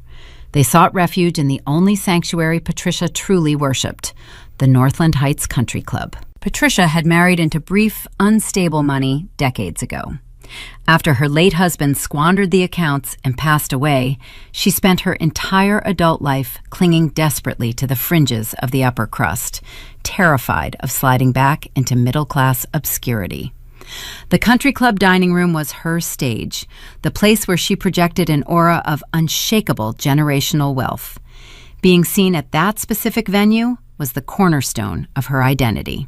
I did not have to imagine the scene unfolding across town. Thomas utilized a discreet lapel camera during all his field assignments to provide irrefutable proof of delivery, protecting his firm against claims of improper service. He transmitted a live encrypted video feed directly to Marcus's office computer. Marcus mirrored the feed onto the large flat-screen monitor mounted on the conference room wall. I watched the live broadcast of my mother-in-law's final social performance. The camera lens captured the opulent interior of the country club. Crystal chandeliers cast a warm glow over the white linen tablecloths. Waiters in dark vests navigated between tables, carrying trays of expensive champagne and roasted asparagus. Thomas bypassed the host stand, ignoring the head steward who attempted to block his path. Process servers carrying court mandates do not wait for reservations. The camera panned across the spacious room, settling on a table near the floor-to-ceiling windows, overlooking the frozen golf course. Patricia sat facing the center of the room. She wore a pristine cream cashmere turtleneck, her hair freshly styled. She held a crystal water goblet, smiling a tight, practiced smile, and a group of older women sitting at an adjacent table.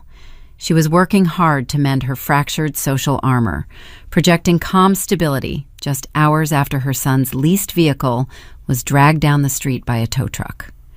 Chloe sat across from her, staring blankly at her phone screen, looking pale and exhausted from her recent interrogation by the property crimes detective. Thomas approached their table. His dark utilitarian suit stood in stark contrast to the pastel resort wear favored by the club members. He stopped at the edge of Patricia's table. The camera angle provided a clear view of her manicured hands resting next to a silver breadbasket.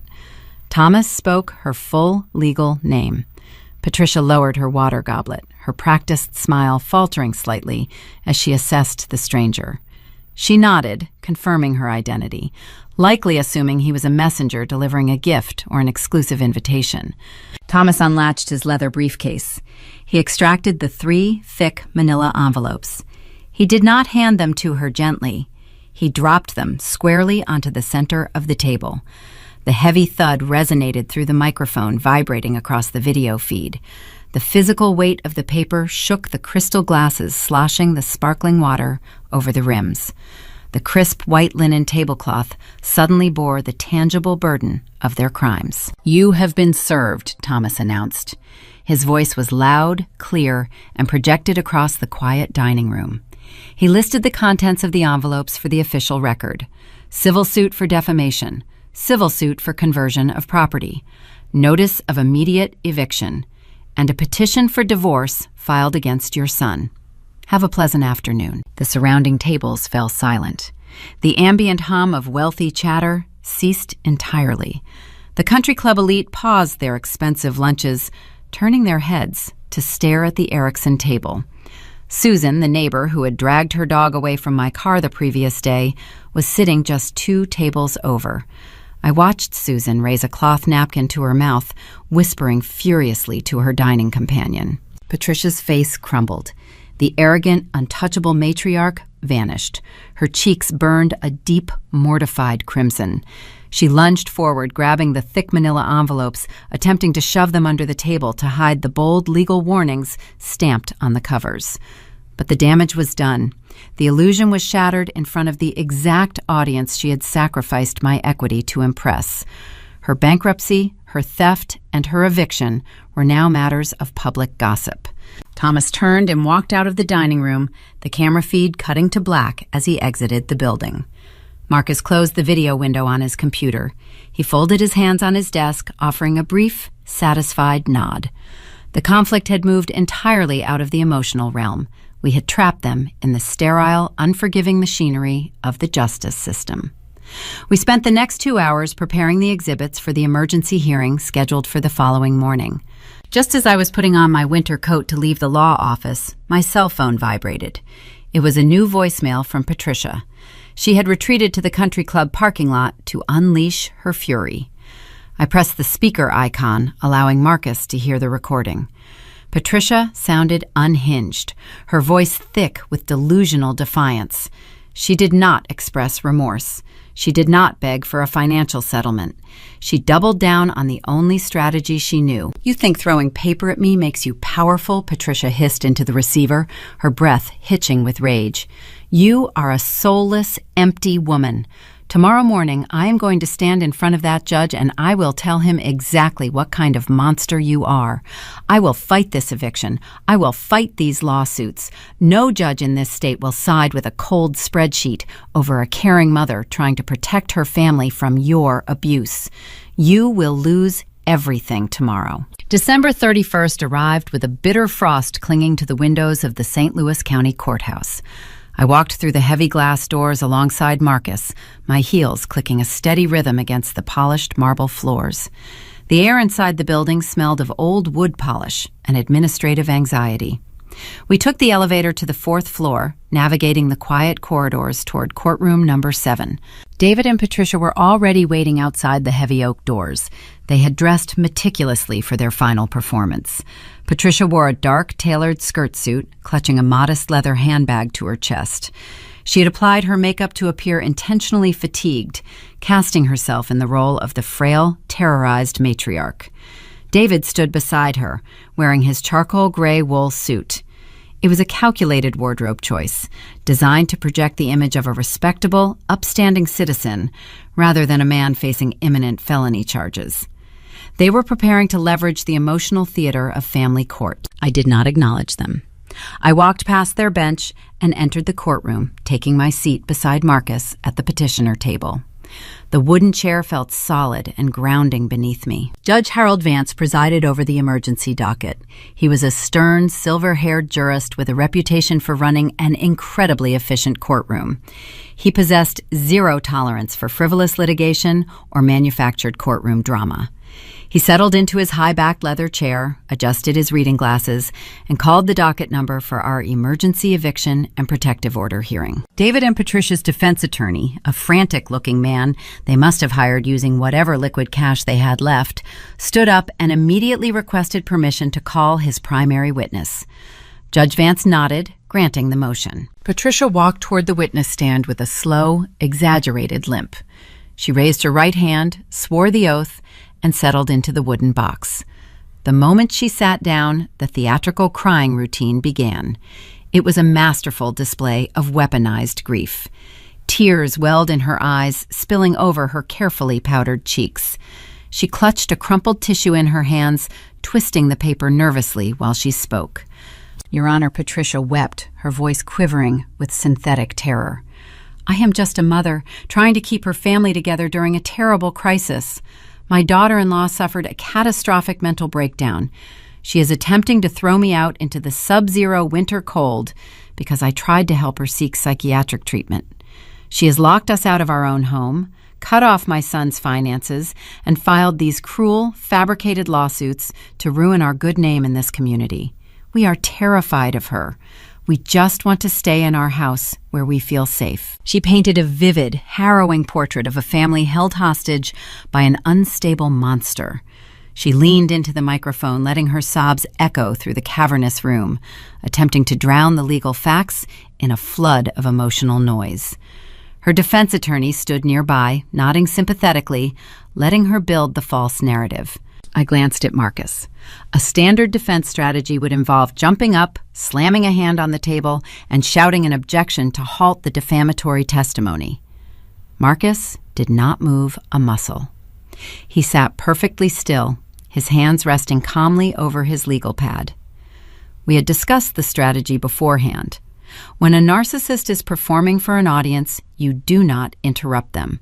You let them build their house of lies as tall as possible, because a taller structure makes a much louder sound when you knock out the foundation. Patricia continued her sob story for 12 unbroken minutes.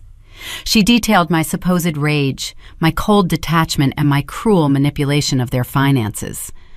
When she finally ran out of breath, she dabbed her eyes with the tissue and looked up at the bench, awaiting the judge's sympathetic validation. Her attorney turned to Marcus. "Your witness, counselor," the man stated with a smug smile. Marcus stood up. He did not walk toward the podium to begin a cross-examination. He did not ask Patricia a single question. He simply picked up 3 thick-tabbed folders from our table and approached the bench. "Your Honor," Marcus stated, his voice calm, resonant, and entirely devoid of theatrical heat. "The petitioner declines to cross-examine the witness. Instead, we submit petitioner exhibits A, B, and C into evidence for the court's immediate review." He handed the heavy folders to the bailiff, who passed them up to the high wooden desk. Judge Vance opened the first folder. Exhibit A contained the certified warranty deed for the Lakeview Drive property, proving my sole, non-marital ownership, alongside the banking records proving the separate trust funding. The judge flipped the page.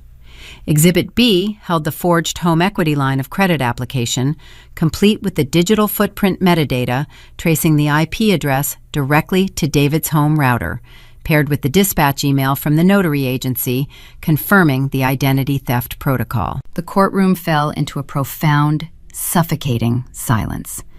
Patricia stopped crying. She held her crumpled tissue in midair, confused by the lack of verbal combat. She had prepared for a shouting match. She did not know how to fight a stack of verified documents. Judge Vance opened the final folder. Exhibit C contained the official police incident report filed by Officer Jensen, detailing the felony grand theft of the inherited Swedish silver.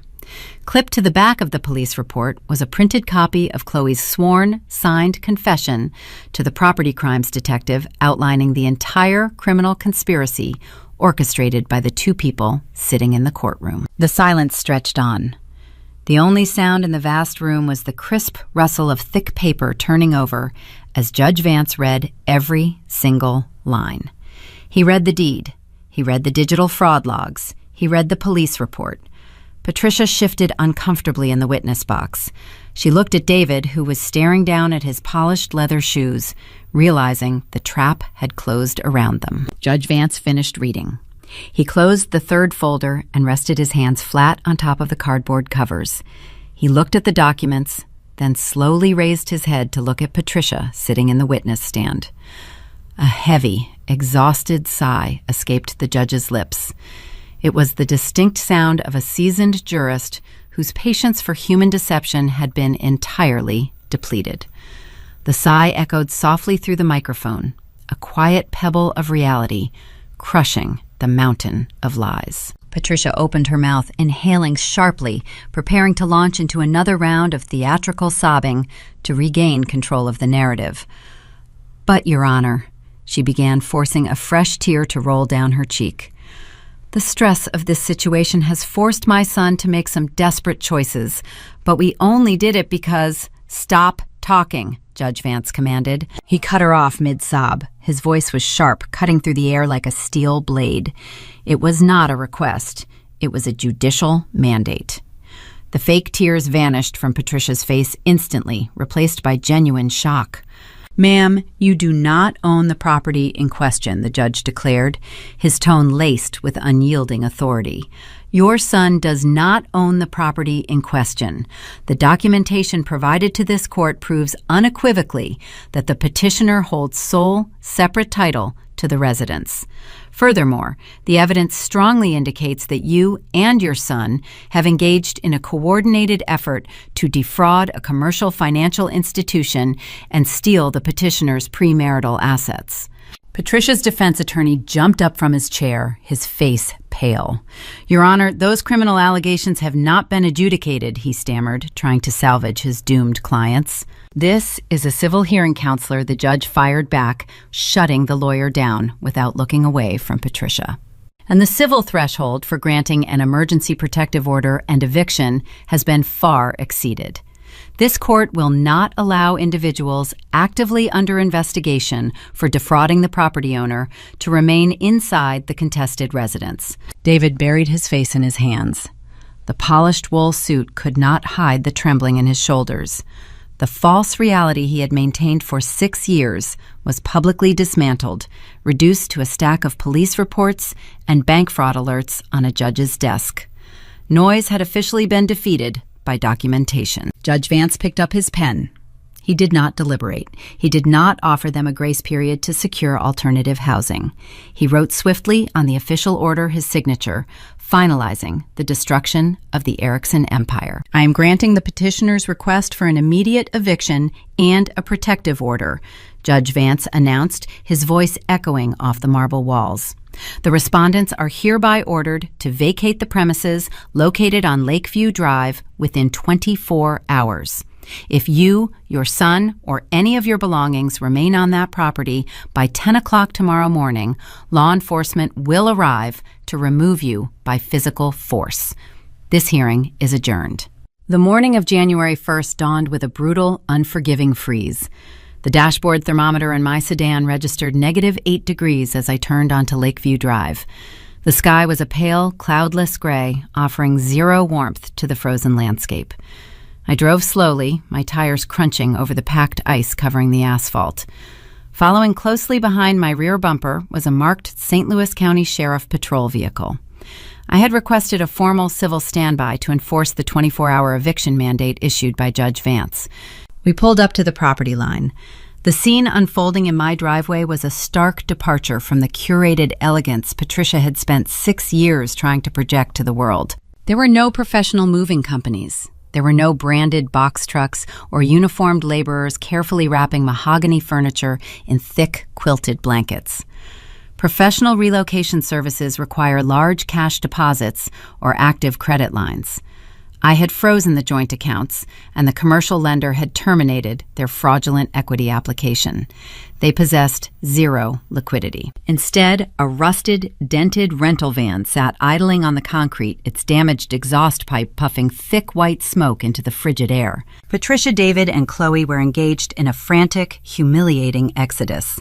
Lacking cardboard boxes and packing tape, they had resorted to using heavy-duty black contractor trash bags. They were dragging their designer wardrobes out of the front door in garbage sacks. The thin plastic bags snagged on the frozen brick steps, tearing open and spilling silk blouses, expensive wool slacks, and leather shoes onto the icy walkway. The neighborhood was watching. The residents of the cul-de-sac had emerged from their morning routines to witness the spectacle. Susan stood at the end of her driveway, clutching a steaming travel mug, her eyes wide as she watched Patricia struggle to lift a heavy black bag over the rear bumper of the rental van. The retired orthodontist across the street did not even pretend to check his mail. He stood openly on his front lawn, observing the collapse of the Erickson facade. The public humiliation was profound. Patricia had tried to destroy my reputation in this very neighborhood just a few days prior. Now her wealthy peers were watching her drag her belongings to the curb like discarded refuse. She kept her head down, refusing to make eye contact with the people she had once hosted for summer garden parties. I parked my vehicle and stepped out into the biting wind. The sheriff deputy parked his cruiser diagonally across the apron of the driveway, his roof lights flashing, a silent, rhythmic warning. He stepped out of his vehicle, adjusted his heavy-duty belt, and nodded to me. We stood near the property boundary, observing the frantic scramble. David emerged from the garage carrying an armful of loose clothing on hangers. He lacked a proper winter coat, wearing only a thin, gray cashmere sweater. The biting cold had turned his skin a blotchy, raw shade of red. He looked up and saw me standing next to the uniformed deputy. The frantic, nervous energy drained from his posture. The arrogant traitor, the man who had threatened to take half of my assets and throw me to the wolves, was gone. He looked incredibly small, hollowed out by the rapid sequence of legal and financial consequences. He dropped the bundle of clothes into the back of the open rental van and walked slowly toward the property line where I stood. His shoulders hunched against the freezing wind. Elena David said, his voice trembling violently. His teeth chattered audibly, making his words difficult to form. "Please, we have been packing all night. We have nowhere to go. The hotels are demanding a credit card deposit for incidentals, and every single card is declining. Just tell the officer to give us a few more days to figure this out." He was begging for a reprieve he had never offered me. Just 1 week ago, he had locked me out in 12-degree weather without a second thought. Now he expected me to suspend a judicial order because he was experiencing the exact discomfort he had engineered for me. I did not answer him. I kept my hands tucked deep inside the pockets of my wool coat.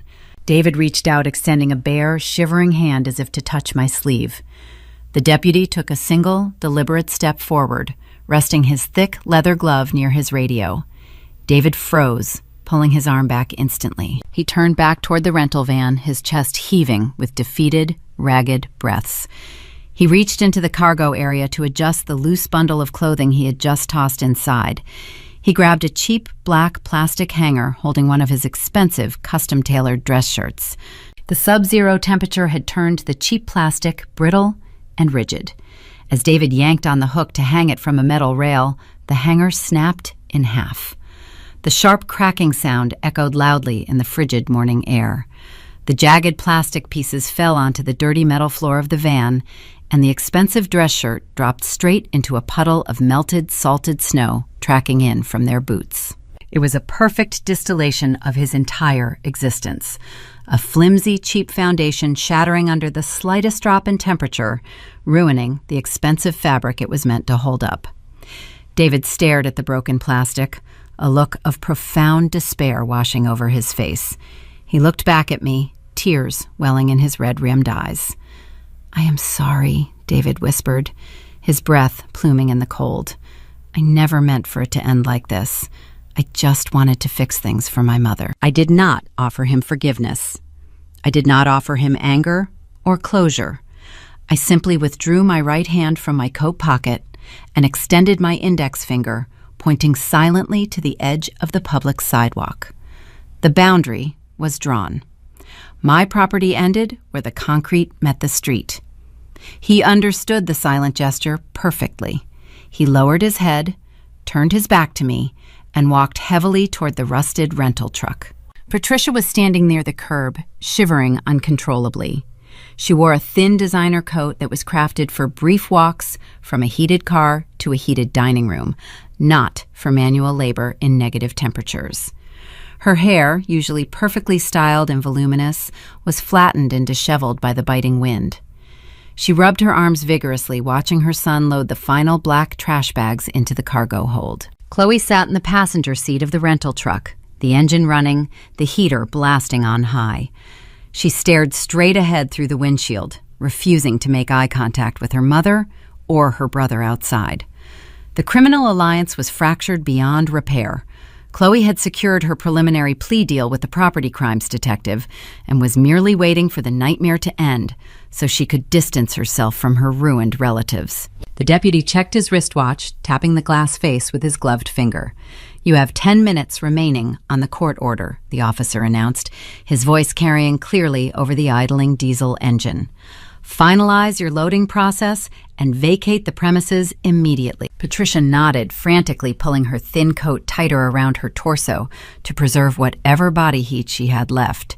She took a step toward the passenger door of the rental van, preparing to climb inside and leave the Lakeview Drive neighborhood forever. Then she stopped dead in her tracks. Her eyes widened to an impossible size. A sudden jolt of realization struck her, overriding the bitter cold. She gasped, a sharp, ragged intake of freezing air, her hands flying to her face in a gesture of pure, unfiltered panic. "My jewelry box!" Patricia shrieked, turning her head to stare wildly at the front door of my house. "The mahogany lockbox. I left it sitting on the kitchen island next to the sink." Before David or the sheriff deputy could say a single word, Patricia spun around on her heels. She broke into a desperate, uncoordinated sprint across the icy driveway, rushing straight toward my open front door to retrieve her final remaining valuable asset. Patricia slipped on the salted concrete, her arms flailing wildly to maintain her balance on the icy walkway. She was driven by the primal, frantic terror of losing her final, tangible connection to high society. I did not step out of her path. I took 2 deliberate strides forward, positioning myself squarely in the center of the open doorframe. The sheriff deputy matched my movement instantly, stepping up onto the porch to stand directly at my left shoulder. Patricia reached the bottom step. Her chest heaved, her rapid breaths forming chaotic clouds of white vapor in the freezing air. "Let me past," she demanded, her voice shrill and desperate, cracking under the intense winter chill. "My jewelry is sitting in there, my diamond tennis bracelet, my sapphire earrings. You have to let me get my mahogany lockbox." I looked down at her. She stood on the bottom step, physically lower than the threshold, staring up at the house she had tried to steal from me just 1 week prior. "You are not crossing this property line, Patricia," I stated. My voice was calm, projecting clearly over the rattling diesel engine of their idling rental van. She reached a trembling, bare hand toward the wrought iron handrail. "Officer, tell her she has to let me retrieve my personal valuables," she pleaded, looking past my shoulder to address the uniformed deputy. "She cannot just keep my expensive jewelry." The deputy shook his head, keeping his stance relaxed, but undeniably authoritative. "Ma'am, the judicial eviction timeline has officially expired," the officer explained. "You are no longer permitted to enter the residence under any circumstances. If you have a property dispute regarding personal items left inside, you will need to file a formal claim in civil court." "But my diamonds are in there," Patricia sobbed, the reality of her total defeat finally piercing her fragile, arrogant exterior. I kept my gaze fixed on her tear-streaked face. "Your mahogany box is sitting on the kitchen island," I confirmed, ensuring she knew exactly where her prized possessions rested. "And it is going to remain exactly where it is. It is currently being held as a legal lien." "What are you talking about?" she gasped, wrapping her thin designer coat tighter around her shivering frame to ward off the negative temperatures. "You and Chloe sold $42,000 worth of my inherited antique furniture," I explained, laying out the financial math with cold, surgical precision. "You fenced my mother's Swedish silver to pay your delinquent property taxes. Until you provide full financial restitution for those stolen assets, your jewelry box will be held in a secure bank vault as collateral. If you want your sapphire earrings back, you can write me a certified check." Patricia stared at me, her mouth opening and closing without producing a single sound. She knew the truth. She had 0 funds in her checking account. Her credit lines were frozen by the bank. Her waterfront condo was repossessed. She would never be able to write that check. The jewelry was gone forever, surrendered to cover the immense debt she had incurred by attempting to destroy my life. David jogged up the icy walkway, his breath coming in short, ragged bursts. He grabbed his mother by the elbow, pulling her gently but firmly away from the porch steps. She did not fight him. All the fight had drained out of her, leaving only a hollow, shivering shell of a woman. "Come on, Mom," David whispered, keeping his eyes glued to the salted bricks beneath his boots, unable to look me in the eye. "We have to leave. It is over." He guided her back toward the rusted rental van. Chloe was still sitting in the passenger seat, staring straight ahead through the frosted windshield, refusing to watch her family crumble on the pavement. David opened the rear passenger door, helped his mother climb onto the torn vinyl seat, and slid the heavy metal door shut. He walked around to the driver's side, climbed behind the wheel, and shifted the vehicle into gear. The damaged exhaust pipe expelled a thick cloud of dark gray smoke. The worn tires spun briefly on the ice, searching for traction before catching the asphalt. The van lurched forward, driving slowly down the street, passing the curious neighbors standing on their manicured lawns. I watched the taillights fade into the pale winter haze until they disappeared around the corner. The sheriff deputy tipped his hat to me, returned to his patrol cruiser, and drove away, leaving me entirely alone on the driveway. I turned around and walked back inside my home. I pushed the heavy oak door shut behind me, sealing out the biting winter wind. The silence inside the foyer was profound. It was not the tense, suffocating quiet of a looming domestic argument. It was a clean, expansive peace. I took off my winter boots, hung my wool coat on the brass hook in the closet, and walked slowly through the ground floor rooms. The house was mostly empty now. The imported Persian rug was missing from the sitting room. The grand mahogany table no longer anchored the formal dining area. The spaces felt vast and resonant, filled only with the crisp morning sunlight streaming through the tall glass windows. I walked into the formal living room and stood before the brick fireplace. I reached out and ran my fingertips along the bare oak mantel, touching the faint dust rings where my mother's silver candlesticks used to rest. A quiet sorrow passed through my chest, honoring the loss of the physical objects and the memories attached to them. But the sorrow was quickly replaced by a deep, enduring relief. The price of extracting the Erickson family from my life was steep, but true peace is always worth the cost of admission. Walking through the echoing corridors, I reflected on the bizarre psychology of entitlement. David and Patricia truly believed they deserved my wealth simply by existing in my proximity. They viewed my patience as an unlimited resource to be mined, and my quiet demeanor as permanent submission. They mistook compliance for weakness, failing to understand that a person who carefully tracks details is never truly surrendering. Setting a boundary with toxic relatives often feels like an act of betrayal. Society conditions us to compromise, to smooth things over, to endure continuous disrespect in the name of family unity. We are taught to apologize for noticing the harm done to us. But setting a firm boundary is not cruelty. It is fundamental survival. It is the architectural framework that prevents parasitic people from draining your foundation until you collapse under their weight.